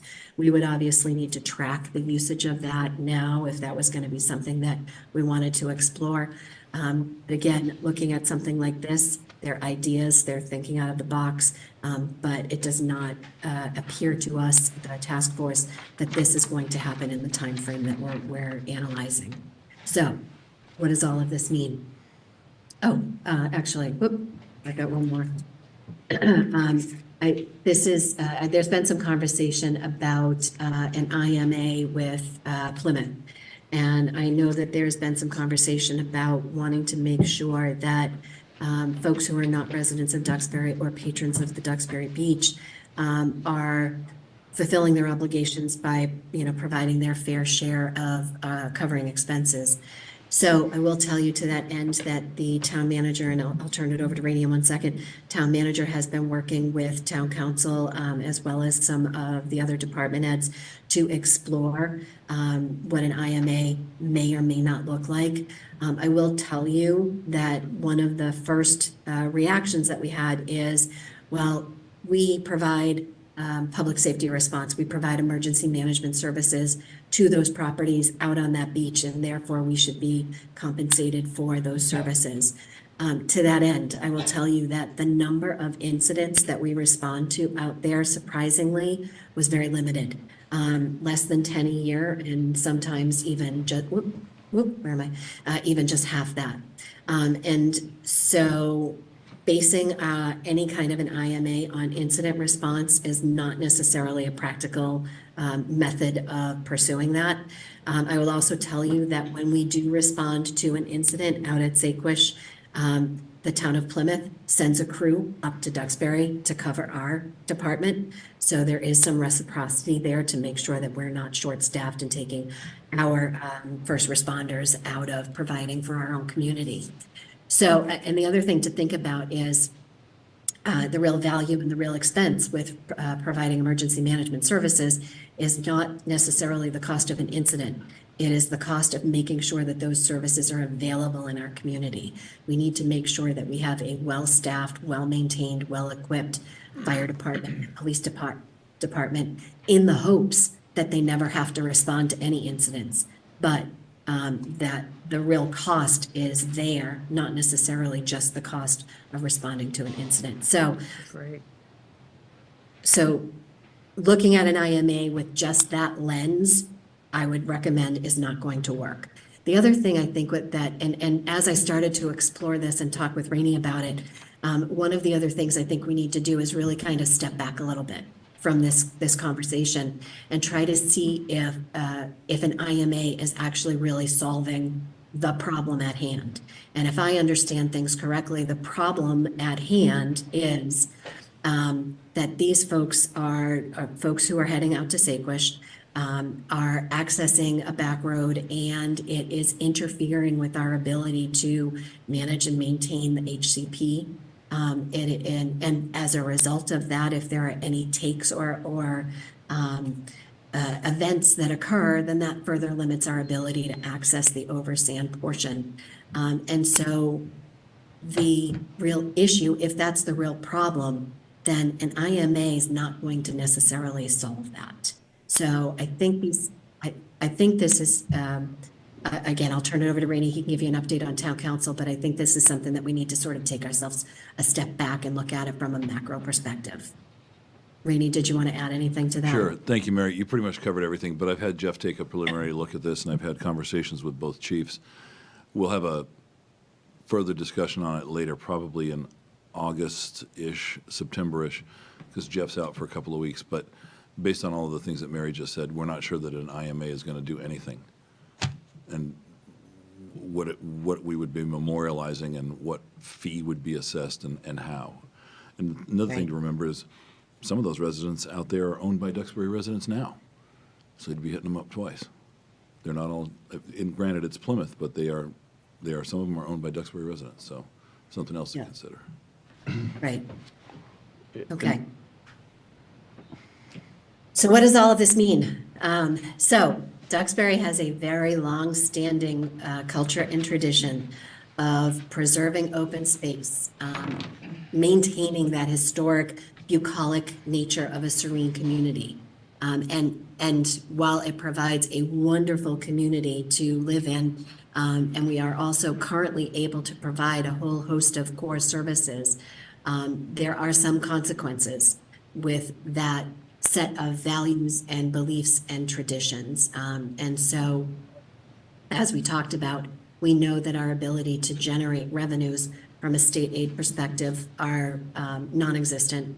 From a local receipts perspective, there are some opportunities that exist, but not any that will address any measurable budgetary gap. And then within the tax levy, there are some limited opportunities for some new growth and development, but not anything to a significant measurable level. So with all of that being said, we are now going to move on to, beginning tomorrow, the expenditure side of the budget. We will spend the next 4 weeks taking a look at various departments and doing a deep dive in order to see if there are areas where we may be able to make some significant differences with either cost reductions or delivering business services differently. And so that will start tomorrow. I anticipate that I'll be back in early August to give you a third interim update on the task force's activities to date. And then I anticipate that hopefully by the end of August, there will be a final presentation to the board from which you guys will be able to develop your budget message. So with all that being said, I'll open it up for questions or to my fellow board members, committee members, if they want to add anything further. Thank you. Mary, just for the sake of the night, because we could probably ask questions till 10:30, 11 o'clock at night here. Is there a way for us to absorb this over the next couple of days and either prepare some questions or feedbacks to you or the group or to Fernando as like a liaison? Would that be a Absolutely. good use of? Yes. Okay. What would be Yes. when are you meeting again? So Every Tuesday. we meet every Tuesday. Okay. And to not Yeah. violate open meeting laws, what would be the best way for us to send them to you directly? I would say send everything through me. I will compile it and I will get it out to the committee so that I know that all committee members are receiving it at the same time. So yes, I should be your point of contact. I'm going to go down the line here. If there's some initial feedback that people have or questions, we can do that tonight. Cindy? No, not right now. Okay. I have not, there's a lot to absorb here.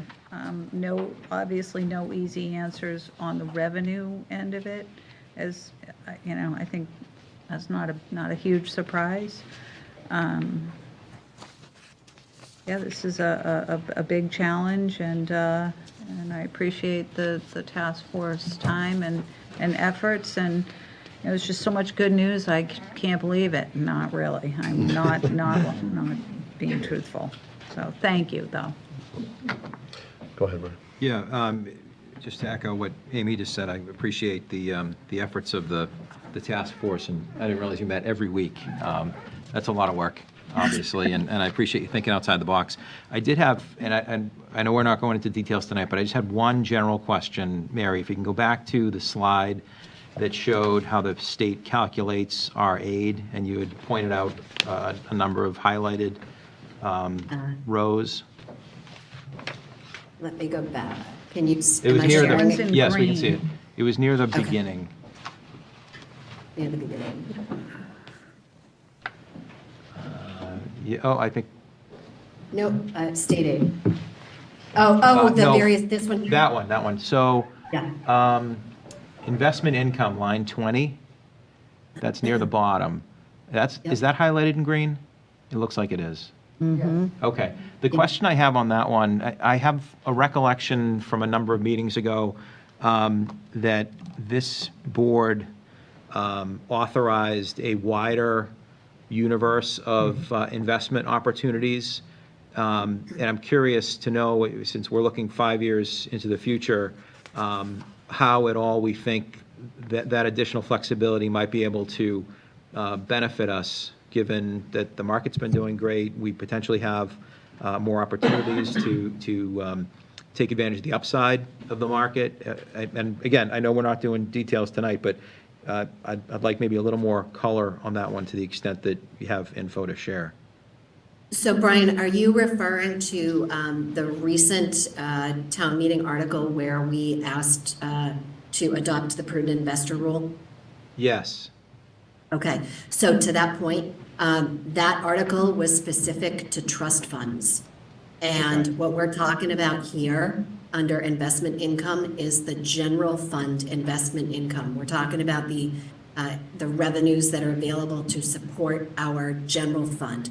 So while we have a large number of trust funds that are available for specific purposes, and we have now broadened the opportunity for those trust funds to enjoy more aggressive rates of return based on investment, that increase in investment income is specific and stays with those trust funds.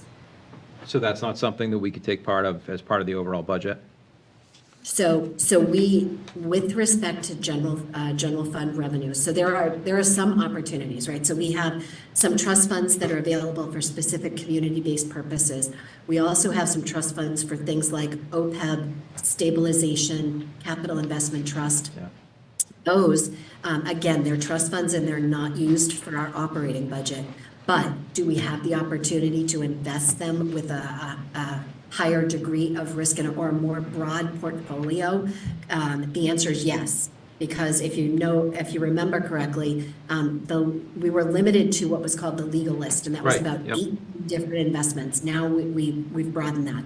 So yes, we can see greater returns in those, but that will not have an impact with the general fund.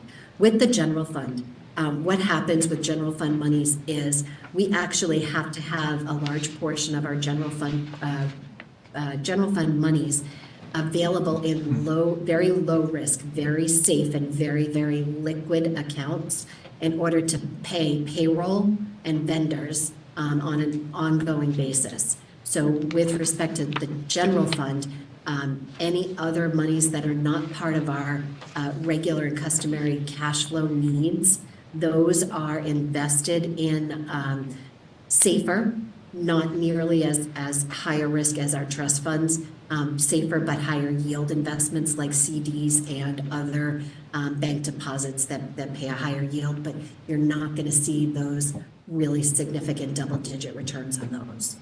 Okay, thanks. Sure. Fernando? No.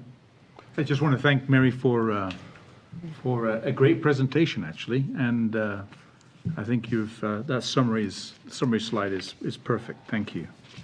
Before you go, could I ask a quick question on the boat excise, since we have this slide up? And is the boat, I would think that in this community, that would be a higher number. Is the excise tax on boats set by the state similarly to the motor excise? So what you're seeing here, there's two, I'm going to answer it with two parts. And Steve can probably speak more eloquently than I can. But first off, you're only seeing 50% of the boat excise here, because what the town takes in, 50% of it goes to the general fund, 50% of it goes to the Waterways Improvement Fund. So if you take those numbers on Road 2C, you're going to double it, and that's what we're collecting in boat excise. The rate is set by the state, and it's based on the size of the vessel, and the rates are pretty low. And there's no ability for a local community to mess with those rates. The rates are set. I'm not aware of the ability to add any kind of a surcharge or do anything like that. Thank you. Steve? I don't know. He's not, he's shaking no. in the negative. There we go. Mary, Yeah. thank you. No problem. Now, one thing I didn't see in here, and I don't know if it was discussed, we do have a stabilization fund. And a lot of these ideas seem to be, could take years to implement to increase revenue.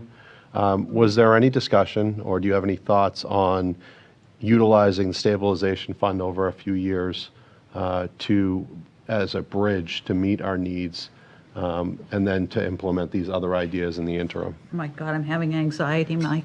Sorry. I will say that generally speaking, I absolutely do not like to use stabilization to bridge a gap. Okay. However, we're willing to talk about and brainstorm any idea, whether or not the outcome is heck no or heck yes. Okay. Except for that's off the table. That would be illegal Yeah. because it's got to be for unforeseen or unpredictable events. Yeah. In this case, we'd be planning to use stabilization. You can't do that. Yeah. It's against the law. Plus Betsy Sullivan is having a heart attack. All right. 11% inflation isn't an unforeseen event? No, it is not. Not in terms of stabilization. No. I don't know. I'm asking these questions. That's Yeah, okay. there's good questions to ask. Yeah, I mean, It is. the folks here from Plymouth County, I know they have different municipal finance laws, are using stabilization funds to meet their. That's because they aren't managing properly. Yes. Right. There are, to that point though, there are some communities who have created and established a tax stabilization fund specifically for that purpose. Okay. They are typically communities that have very large industrial or commercial parcels, and they rely heavily on those single taxpayers, and they're at a far greater risk if that taxpayer goes out of business and is no longer in the tax levy. And so because of that, during the planning process and implementation process, they oftentimes create a tax stabilization fund that's used over a 3 or 4 year phase down period. All right. Well, we'll have to wait for a global pandemic to use that stabilization fund. No, little joke there. Anyhow, I have nothing else. Thank you very much for your pleasure. service to the community here. Doing this on a weekly basis is no small task, no pun intended. And thanks for being here tonight. My pleasure. Any Thank you. questions from the public, actually, since this is such a big issue? All right, thank you very much. Thank you. Feel better. Yeah. No problem. All right, the town manager's report. Thank you, Mr. Chairman. Thanks, Mary. Just a couple of quick updates for you. As Brian had Thanks, mentioned Steve. earlier, thank you, Steve. As Brian had mentioned earlier, and of course the members of the committee that are here, yourself. Sustainable Task Force, Yes, yes. appreciate it. Yeah.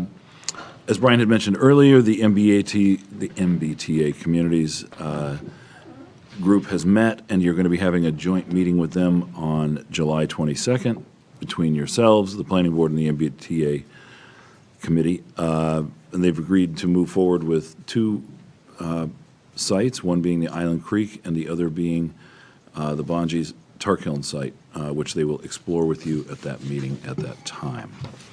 Bonji's tar kiln site? Yes, it'll all be described at that meeting. That's all I have. You'll see what. Bonji's property. The Bonji's property. Okay. Yeah, I'm not saying Tarkiln, I'm just saying in the general vicinity. Across the street from Tarkiln. Yeah, Oh, okay. sorry. Yeah. With regard to the East Street Bridge, I received an update today from Sheila Scarzi, our DPW director. MassDOT is currently scheduled to close the East Street Bridge at 5 a.m. on Friday, July 12th. MassDOT is estimating the closure will be for 12 months. This will be a full closure of the bridge applicable to vehicles, bicycles, and pedestrians. She will be posting on the DPW Facebook page tomorrow. I just wanted to mention at tonight's meeting. Residents are welcome to call the DPW with questions, but it should be stressed here that this is a MassDOT project, not a Town of Duxbury project. Randy, how does it impact the Route 3? Does that get closed down to one lane, or how does it affect? If necessary, I assume that they would, because they've got everything out there to do just that. If they have to, one lane in either direction is my understanding. It wouldn't be like when they did Hingham. Do you remember when they did that and they created a whole new road? Oh, yeah. It's not that. And they're not going to detour people off of Route 3 and through town and No, onto, no, no, you it's know? not my understanding Okay. to do any of that. No, All right, no, just checking. thankfully. There will be detours around East Street, of course. Yeah. But as you have driven, if any of you have driven in that area, you may see that the signs are already there. They're just draped right now, but all the drapery will come off on Friday. CZM grant update. I wanted to thank Candace Martin because she's been a huge help in getting the CZM grant application that is due for submission by this Friday, next Friday, the 19th, getting it up and running and off the ground and onto the state. She's working with Pat Brennan. I want to thank Pat as well. Candace is sort of on point with this, and Pat's playing his strong supporting role for her. But I did want to thank her for getting it all squared away. So we are going to, it looks as though we're going to be on our way to filing. So I know that some of you had asked me about that. So we're on the road to that. Just wanted to give you that quick update. Can I just, sorry. Please, go interrupt. ahead. No, go ahead. I just want to, we need to think about recognizing and thanking Candace. I mean, she's done a lot of work for the town, right? She stepped in as the project manager, got the 2 articles through for PFAS, and now has written several grants for the seawall. And I think maybe we should think about how we can, A proclamation or? proclamation, something I mean, to recognize her efforts on behalf of the town, so, Good idea. We'll yeah, figure something out. that'd be great. Yeah. Quick update on Duxbury Beach with respect to the seawall area. As you know, we have monitors out there looking for bird activity, and there hasn't been any in the general vicinity of the seawall. They're still waiting for nesting pairs. I won't say that there aren't going to be any, but there haven't been any at the site as of July 6th was the last update. With regard to Duxbury Beach, the part that we lease, however, there are now 50, or there have been 50 pairs of piping plovers with 3 active nests and 13 broods of chicks at Duxbury Beach. To date, 8 broods have fledged their chicks thus far. To date, 23 of those nests have been lost, 18 of those due to predation. 19 broods have been lost, and 12 have been lost due to suspected predation. Lease-turned chicks are getting larger, and the oldest chicks currently are around 2 to 3 weeks old. There are many active nests still being incubated in all the colonies. On Duxbury Beach, the 6 historic lease-turn areas are the Duxbury Beach Park, north of the resident lot, around the North Pole, slightly north of Crossover 1 to the south, crossover 2, south of crossover 3, and along Plum Hills to Gurnet. An additional 7th tern colony has been established within the Bayside recreated habitats, and which is the first in Duxbury's history. Based on the brood locations, all crossovers are currently closed as of June 3rd. So we're still waiting for the reopening of the beach. So with the loss of, what was it, 23 nests, are the thought there then is that they re-nest? Yes, I And think it so. extends the amount of could. time. Yep, they could. So Unless do the whole we nest have has been any, wiped out. any guess now with knowing that those birds are going to re-nest? It's probably going to be closed longer than usual, or we just don't know? Honestly, I don't know, and I'm not, tiptoeing around it. I learned to stop guessing about the birds a long time ago. We used to be able to provide timelines as to when we thought things were going to fly away, but with so many, it would be impossible to predict now. And we were pretty good about it, giving a date about 8 years ago, but now we can't do it because there's just too many of them. Is it 50 pair? Yep, How does that compare to other years? it's the highest we've ever seen. It's a record. It's Yes. 40, Yeah, it was 47 last year, 42 or 42. 42 or 47, Yeah. something like that. When I started here 11 years ago, it was 12. Well, wow. With regard to the seawall, I have had recent conversations with Pat as early as, or as late as this morning, and he has checked with the U.S. Army Corps of Engineers, and unfortunately, according to them, we have no updates. They're still waiting to get concurrence from U.S. Fish and Wildlife Service on their determination of impacts to the listed species. I know they're short-staffed, and they were going to reach out to them to see if they had a timeline of when they may get to that. And when they say short-staffed, they aren't saying, Bob's out of the office. One person is doing the review for New England. So when they say short-staffed, it is really short-staffed. So I'm at the point now where I've heard from certainly enough residents and understanding the board's direction here, I'm going to be reaching out to our legislative delegation to see if we can get this thing off the ground. We've got the money. We've got all but one aspect of the permits done. It's time to get this thing launched because now we will be into 2 building seasons. It'll be fall and spring, and we were hoping to have this thing out to bid in May. So, To that end, we're just waiting on this one issue Yep. With the seawall. with the seawall. Yep. Would it make sense to simply just put it out to bid? That's what Get that Pat's going so we- hoping to do within the next week or two, once he hears back from Roberta on the Fish and Wildlife. If he can get the timeline, then he'll know when to go out to Verbal bid. or whatever it is, just Yeah, get this out to we're bid. both at the point where we really don't care. We'd love to just put it out there, but we don't want to hang ourselves either. Yeah. But if we put it out there for long enough, then we might be able to kind of get it in, get the bid all set up and the bids returned to us in time to get that final approval. Because a lot of them will hold bids for 60 days. They or can so, hold for too. 30, yeah. 30. So that's what we're trying to do. So, Brady, some permits, licenses and permits in some other parts of, like real estate development, for example, are considered constructively approved, if not yeah, decided upon within a certain time. Are we able to Particularly look building into- permits, yeah. Building permits is a good one. If there are any similar cutoffs I will in ask. any of these permits that maybe we don't need to wait because, 1,000 days have gone by and Yeah, nobody's right. touched I the will ask file. if constructive approval applies in this case. Can't hurt to No? look at. Who knows? Maybe we Or try a just different go ahead way. and do it. I'm just kidding. I'm kidding. mean- We're not going to do that. No, I hear you. Okay, thank you. That's kind of where we're, No, we're not going to do that. yeah. Go right ahead. As much as we'd like to. You go first, Amy. I just want to raise, again, the issue of the sand at the DPW, and we learned, we had a recent meeting, there was a newspaper article.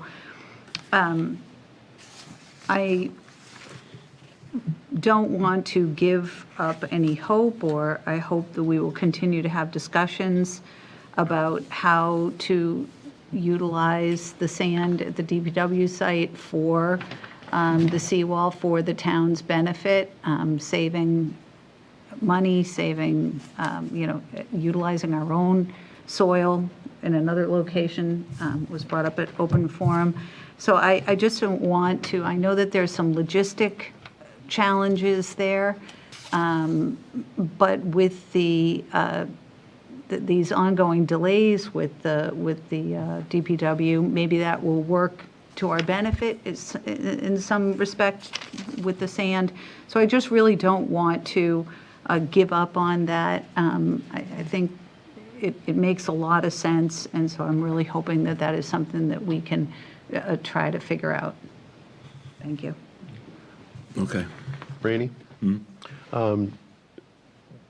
We've had some mega meetings in the last the last month where have gone on to like 10:30 or so. Is there a possibility we can, I think this was added as an extra meeting. No, next or week. Next week's is. Yep. Is there a possibility we can either add or break up some of this to add some time in August? I know it's not ideal for folks, but it's the business of the town continues on through the summer. And, rather than have meetings that put us into the later hours. Yeah, I have some preferable. ideas on how to streamline them, and I'll talk with you about that at another time. But what I did, it's a nice segue into this. I've given you the tentative schedule here, so you can see what the next couple of weeks look like. Yeah, I was just taking a peek at that. Next Monday's actually very light. 22nd could be a late one. Always depends on who's in the room, Mike. I know. That's what I tell people about town meeting. I How don't long is it help going to them. take? Tell me who's there. The one after that might go a touch longer, but not much. Okay. Then we meet again on the 5th, the 19th. But you can see what's out there if you take a look at the third page. So you can take the first 9 off of these because those are already booked. And then we get into discussions on 10 through 17. So some of these are sort of perpetual, like the PFAS projects. It's on the list, but that kind of comes and goes, ebbs and flows. Yep. The Highway Safety Committee, some of those things have been on there for well over a year, and they'll eventually get to them. So they kind of percolate up to the top. So yeah, we're getting them in there. Yeah. Okay, just a thought. Thank you. In a upcoming town manager's update, is it possible to get an idea from Sheila, from yourself, on road repairs, the schedule? Sure. The road, St. George Street, the traffic light, St. George Street going towards the school, that's a heavily traffic road, and it's a really bad condition. And then obviously when we had the break. State. That's No. No? St. George Street. You're talking on the downhill. I know where you're coming. The downhill, yeah, it's really in bad state. And then obviously go we had that way. the main break at the corner of Yeah. St. George, and that road is in terrible condition, a lot of traffic, and it seems to be getting worse. The ripples are getting more, that's anyway. good. If you could just find out if, Sure. what the schedule is, would be. Fernando, that saves us money on the police budget because it's natural traffic calming. No, it isn't. You should see. It also naturally trashes your transmission. Unfortunately, it isn't. People, you should, especially when there's no suspension, right? Those trailers that go over it. Yeah, well, Since I've got you all here and you wanted to Yeah. talk about meeting ideas, something that the Finance Committee did well over a year ago was they met earlier. They start at 6:30, I believe. What are your thoughts on meeting at 6 or 6:30? Yes, no? I don't It'll need get you out dinner of here before I early. get here. I can do it. Part of the issue. Meetings tend to encompass all of the time for which they are allotted. That's there been is- my experience, and here's the not problem, just, there's no allotment. not here, but just generally. Yeah. People will fill the time that's allotted, so I think starting early is not gonna make a difference. Would you in be my willing to opinion. try It's it? like removing an agenda item. Would you be willing to try it? 6:30? Well, when will we do executive session then? We'll figure it out. We could do it at the back end if we have to, or in the middle, who knows? Or do it on a Friday morning via Zoom. That's another alternative. Yeah. We also know that we're just not as capable as it gets later, we're tired. So at 9 The o'clock, microphone. we're like, let's wind this down. In 5 years, I haven't seen them go past 9:30. Yeah, and that was an extraordinary, and this would be up to, the chair or whatever, but I just ended. Maybe the chair needs to have a gravel and cut people off when they start talking. Yeah, too much. no, and I don't like cutting people off either. I mean, it's, it's important for people. We'll embrace it. Embrace No, it, I, try it. no, I think it's important. But, Yeah. these are all good thoughts. Yep. So you want to try 6? No. No, How about 6:30? 6:30 is doable. 6:30? I'd rather just more meetings with smaller agendas, but, that's my. All right. I agree with Mike. Yeah. I agree with Mike, too. Let's stick to 7 o'clock and get some discipline.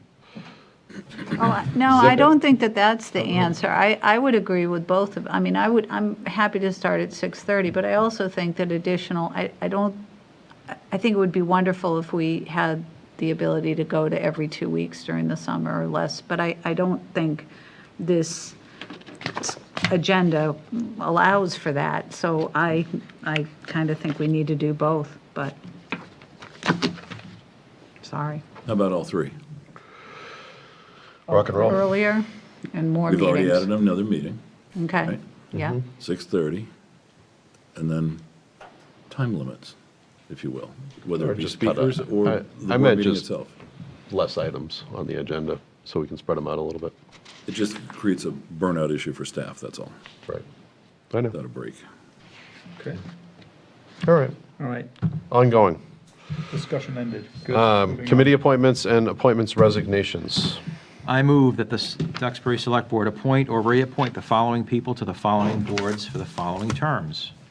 Age and Dementia Friendly Task Force, Jeannie Horn, Angela Sennett, Chris Coakley, all for a term ending June 30, 2025. Alternative Energy Committee, William Eldridge, Mark Robinson, for terms ending June 30, 2027. Duxbury Cultural Council, Allison Arnold, Chris Coakley, Leah Petro, all for Allison Arnold for a term ending June 30, 2025. Chris Coakley and Leah Petro for terms ending June 30, 2027.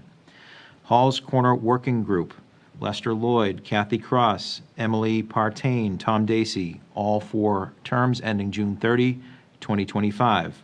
Sidewalk and Bike Path Committee, Matthew Ray, Planning Liaison, for a term ending June 30, 2027. There's Could I one. get a- Could I get a second? Could I get? Sorry. All those in Sorry, we'll favor? sleep. Aye. Aye. There's one resignation from the Registrar of Voters, Walter Hempel. Thank you for your service. Following boards and committees have available seats. Alternative Energy Committee and King Caesar Advisory Committee, 2 seats. The following have 1 seat each. Coastal Resiliency Task Force, Duxbury Cultural Council, Economic Advisory Committee, Finance Committee, Fiscal Advisory Committee, Historical Commission, and Nuclear Advisory Committee. If anyone is interested in volunteering on a board or committee, you are encouraged to fill out a talent bag form, which can be found on the town's website under the Forms and Documents tab. I believe, Nancy, that there's 2 seats on the Coastal Resiliency Task Force. Great. All right, we have a one-day liquor license request. Back again, the outstanding in the field. Can I borrow that? Yep. All right, we have, again, the outstanding in the field dinner located at 160 Marshall Street at a private residence. Is Miss Liv Woods here? Different applicant this time. But Seth is here, he's on, Was Seth here before? I forgot. Yes, he was. Okay. All right, sir, if you have anything you wanted to update us about, either your status as a corporation, I think that would be a good start. Of course. The status with the corporate, unfortunately, in 2021, our status as a corporation in the state of Massachusetts was revoked, which was a cause of the COVID pandemic. Presently, we're working with the state of Massachusetts to reinstate everything with regards to our certificate of good standing with the state of Massachusetts. The process it's taking a bit longer than anticipated with the required paperwork necessary. But by the time of the event, we anticipate that we'll have before the time of the event, we'll have our certificate of good standing that we can provide to the select board. As mentioned on the last call, we are working with a nonprofit organization for the event, and we've also amended the application as well, where we would just be serving beer and wine and not distilled spirits for the event.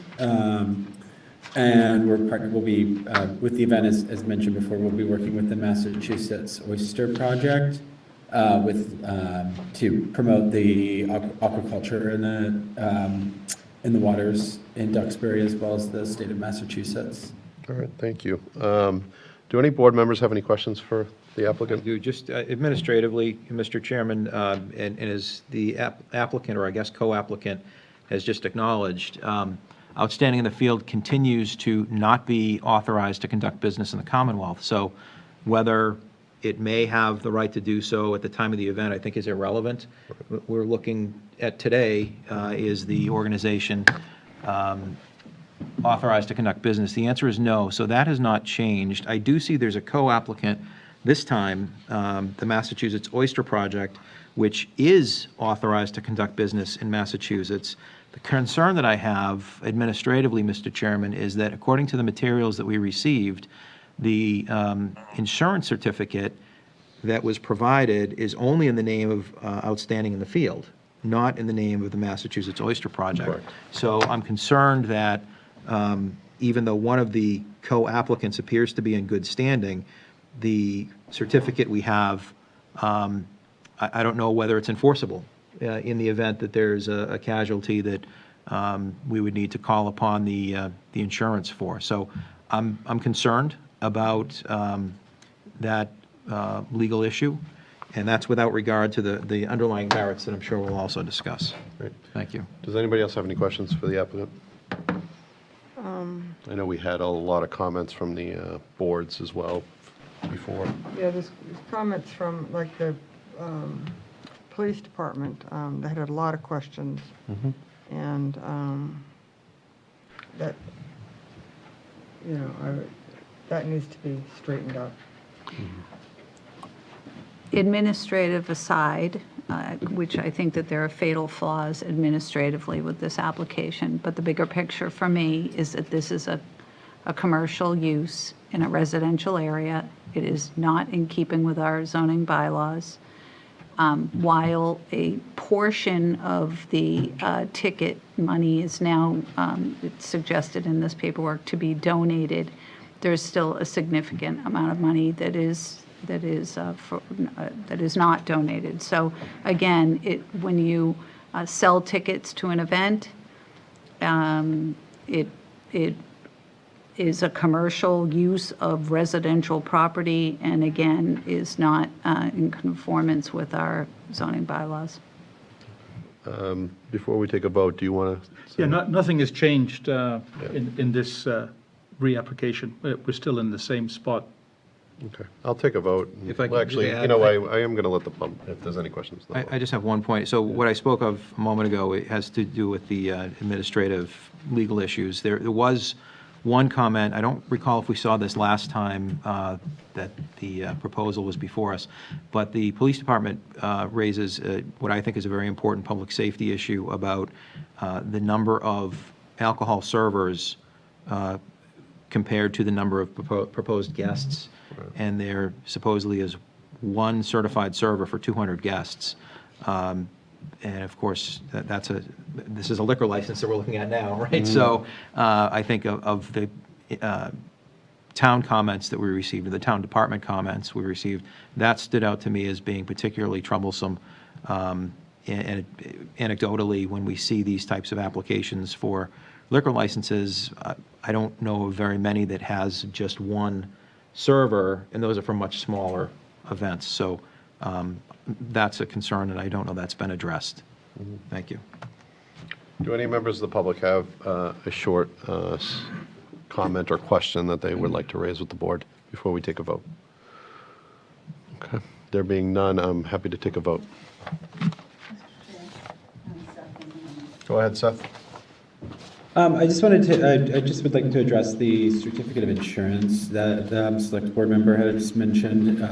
The Massachusetts Oyster Project is is covered under the insurance policy for the general liability and the liquor liability for outstanding in the field.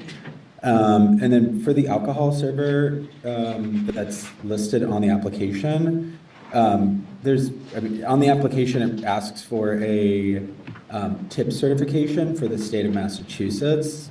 We'd be happy to submit the tip certifications for all the servers, but the application is requesting for one tip certification, and so we've listed the main staff person on our team that has the tip certification, but if it was necessary, we could provide the certification for the servers for everyone that would be working. But on the application, it is just looking for one, All right, thank you. to our understanding. Isn't all that supposed to be done before it gets to us? Yeah. That's the part that I'm not, it seems like we're playing tennis here, going back and forth. I agree. Okay. Great. And make a motion? Unless there was anything from the public? I think there wasn't anything, No. right? No. Okay. I move that Ms. Liv Woods, a representative of the Mass Oyster Project, and Mr. Seth Heitzen-Rader of Outstanding in the Field are granted a one-day wine and malt license for a dinner event to be held on the property of Charles J. Husk, 160 Marshall Street, Duxbury, Massachusetts, on Saturday, August 17th, 2024, from 3 p.m. to 8 p.m., contingent upon the conditions of the license. Second. Any more discussion? All those in favor? All those opposed? Nay. Nay. Nay. Nay. Yes. All right, unanimously nayed. Event permits, we have a Duxbury Rotary Club annual duck race on August 24th. I don't know that we need a representative, we have passed this in the past, but is anybody here from the Duxbury Rotary Club that wishes to speak about this event? Thank you. Don't mind me. Thank you. Thank you. I see a hand raised, but I don't think it's for the duck race. Does anybody wish to speak about the duck race? Okay, I'll take a motion.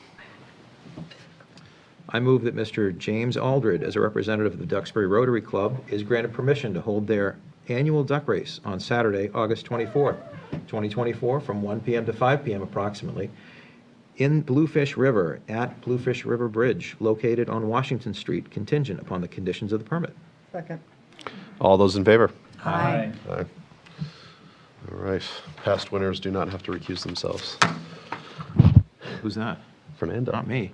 Yeah, I did win. You won? You did? You Yeah. won, Fernando? Many- Your little many ducky years ago. outswam He puts everybody little- else? He puts little weights on He the puts, bottom. it's motorized. He's an engineer. He's got a remote control from this house. All right, now we have, well, we must have done well this evening because we got to our minutes. We have some executive session minutes for review and approval. These are from January 22nd, 24. Does anybody have any edits that they? Yeah, I have a question about it. Was an executive. Do you want to, is it just a typo or something? No? I just wonder where this is an issue that has not yet been resolved, if we're approving these minutes too quickly. No, they're not being released. They're not being released. Okay. You're just approving them, Right. but Perfect. the contents remain confidential until the meeting has passed. Perfect. Now, So they're not released. Yes. I have nothing else to say about it. with that said, though, I submitted proposed edits Yes. to, okay, are those in here? Is that what this is? I'm not sure if Michelle sent the ones with the edits, but I did do the edits, and I can, As amended, how about that? yeah. I can Okay. see a copy of it. Yeah, it was, and just so my colleagues are, and I'm not going to talk about the underlying issue, but Sure. I just, as I mentioned before, perhaps our executive session minutes ought not be so detailed. I so as do to- remember that. Yeah, so I But removed then saw these and I some- thought, boy, the last version must have been really detailed. Yeah, yeah. Play by so- play. Yeah, so it's, I made it, some sections a little more general. Okay. That still captures the essence of what was discussed, but without maybe getting into our, okay. Okay. If you want to approve them as amended. That's fine. Well, as a courtesy, obviously, to my colleagues, I don't want them to necessarily vote on something they haven't seen. So can we put them in the I'm next, good with, or as amended? as amended. Well, It's not a rush, to Cindy's point. yeah. Can we just put it on the next agenda you can send around? Thank you. All right, open session minutes, we have a whole bunch of them here. Does anybody, just before we go down these, does anybody have any edits that they had passed along or would like included? These are open, so These are March 18? these are March 4th, March 18th, and June 3rd. March 4th, there was just a typo. Okay, That's not good. I'm sorry, March 4th. And it's under open forum, and it's something I said. So Ms. Ladd Fiorini commented in the second line, would like to add this conservation to the select board's long-range plans, and it should be conversation. Not a big deal. I just saw it this afternoon, I would have sent it to you. Oh, it says conservation, and you meant to say conversation. Conversation. Got it. Conversation? Conversation. Okay. okay. And I don't see it on our long-range plans, by the way. It should be. All right. Anyone else? I had a Oh, it is, I'm sorry. bunch, but they were minor in nature. Okay. It was mostly typos and that sort of thing. Mm-hmm. Nancy, I don't think those came through on what was, I think Michelle did them because I double checked those, especially from the 18th, right? We talked yes, yeah. So are those, I need to look at what we have here. Because I think I based it upon what was about- Yeah. circulated originally. Edwards Hill and Yeah, Otter Rock and yeah. some grammatical stuff. Let's see. Those were done. But, yeah, but I mean, but the select board hasn't seen it, Yeah. right? Let's see. These But on, they don't change the Okay. So substance. just to share with my colleagues what I are we looking at the March suggested. 4th So this is ones? March 4th. This is very minor. There was a heading that said Duxbury Package State, Inc. instead of Duxbury Package Store. So that was one correction. On the 18th, there was a place where the word was acknowledged instead of acknowledged. There was a typo in the spelling of Abrams Hill Road. Same thing with Otter Rock Road, it was just a typo. And then finally, on June 3rd, and this was somewhat substantive, I just wanted to add, this was in the section relating to alcohol service outside or outside restaurant service, required public notice or There's not. a lot we discussed. Yeah, so I thought that was important to include, because I know there's been folks on both sides of that issue. And that just to show that the select board did kick it around. And that was it. Fine with those edits. As amended. Yes. Okay. All right, I'm ready for votes. Okay, Amy has to abstain Yep. on the course, and then you can do the other two together. Everybody can vote. Great. okay, so I'll do the fourth by itself. I move to approve the March 4th, 2024 Select Board Open Session Minutes as amended. Second. All those in favor? Aye. Aye. Abstain. Okay. And then I'll do these next two together. I move to approve the March 18th, 2024 and June 3rd, 2024 Select Board Open Session Minutes as amended. Second. All those in favor? Aye. Aye. All right, we have some announcements. Announcements. One announcement. Oh, is this it? Just one? Yeah. Okay. The next scheduled Select Board meeting will be on Monday, July 15th, 2024 at 7 PM. Second. Chairman, Yep. can I just add before you Sure. want to adjourn? I don't think we did a motion to accept the ARPA funds in the beginning. I think we got caught up in the big. Oh, on the check? Oh, Yeah, okay. And I don't think we did a motion. Well, let's take a I look. think we did, because then Mike have to sign it? Mary said, I need a motion. That was the. Oh, that was the transfers, yep, All right, okay. well, could I get a motion about, there wasn't, Motion to accept the funds, well, that's an do we have easy a one. motion? So moved. Second. Oh, Oh, you have one? Okay, I didn't have it here. yeah, Okay. I didn't see one. No. That's Just an a easy presentation. one. Okay, thank you. Ah, here we go. Oh, the new sheet. There we go. I move that the Select Board accept the ARPA funds totaling $741,851 for the water main replacement at the East Street Bridge as presented. Second. All those in favor? Aye.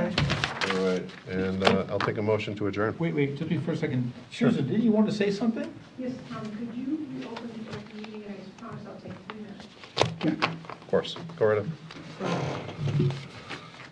I'm gonna put you on the clock, though. It's blocking me. That's a good catch. So I'm told that the state is having a focus group, and they are serious about canceling the predator management program for the mammals, because killing mammals does not improve the outcome for the plovers. I also, for all the attorneys on the board, as you know, the Chevron deference doctrine was overruled by the Supreme Court. And basically what it's saying is that if there is no statute, the agencies cannot enforce their made-up rules, and the courts no longer have to defer to the agencies, so that people who own property can actually have a fair shot at going to court and saying, we're not going to do this. This is our property. We'll do certain things that are statutes in the law, but stuff that's made up that you're trying to enforce on us, we don't have to do that anymore. So, anyway, thank you. Thank you. Thank you. I'll take a motion to adjourn. So moved. Second. All those in favor? Aye. That was, took a while.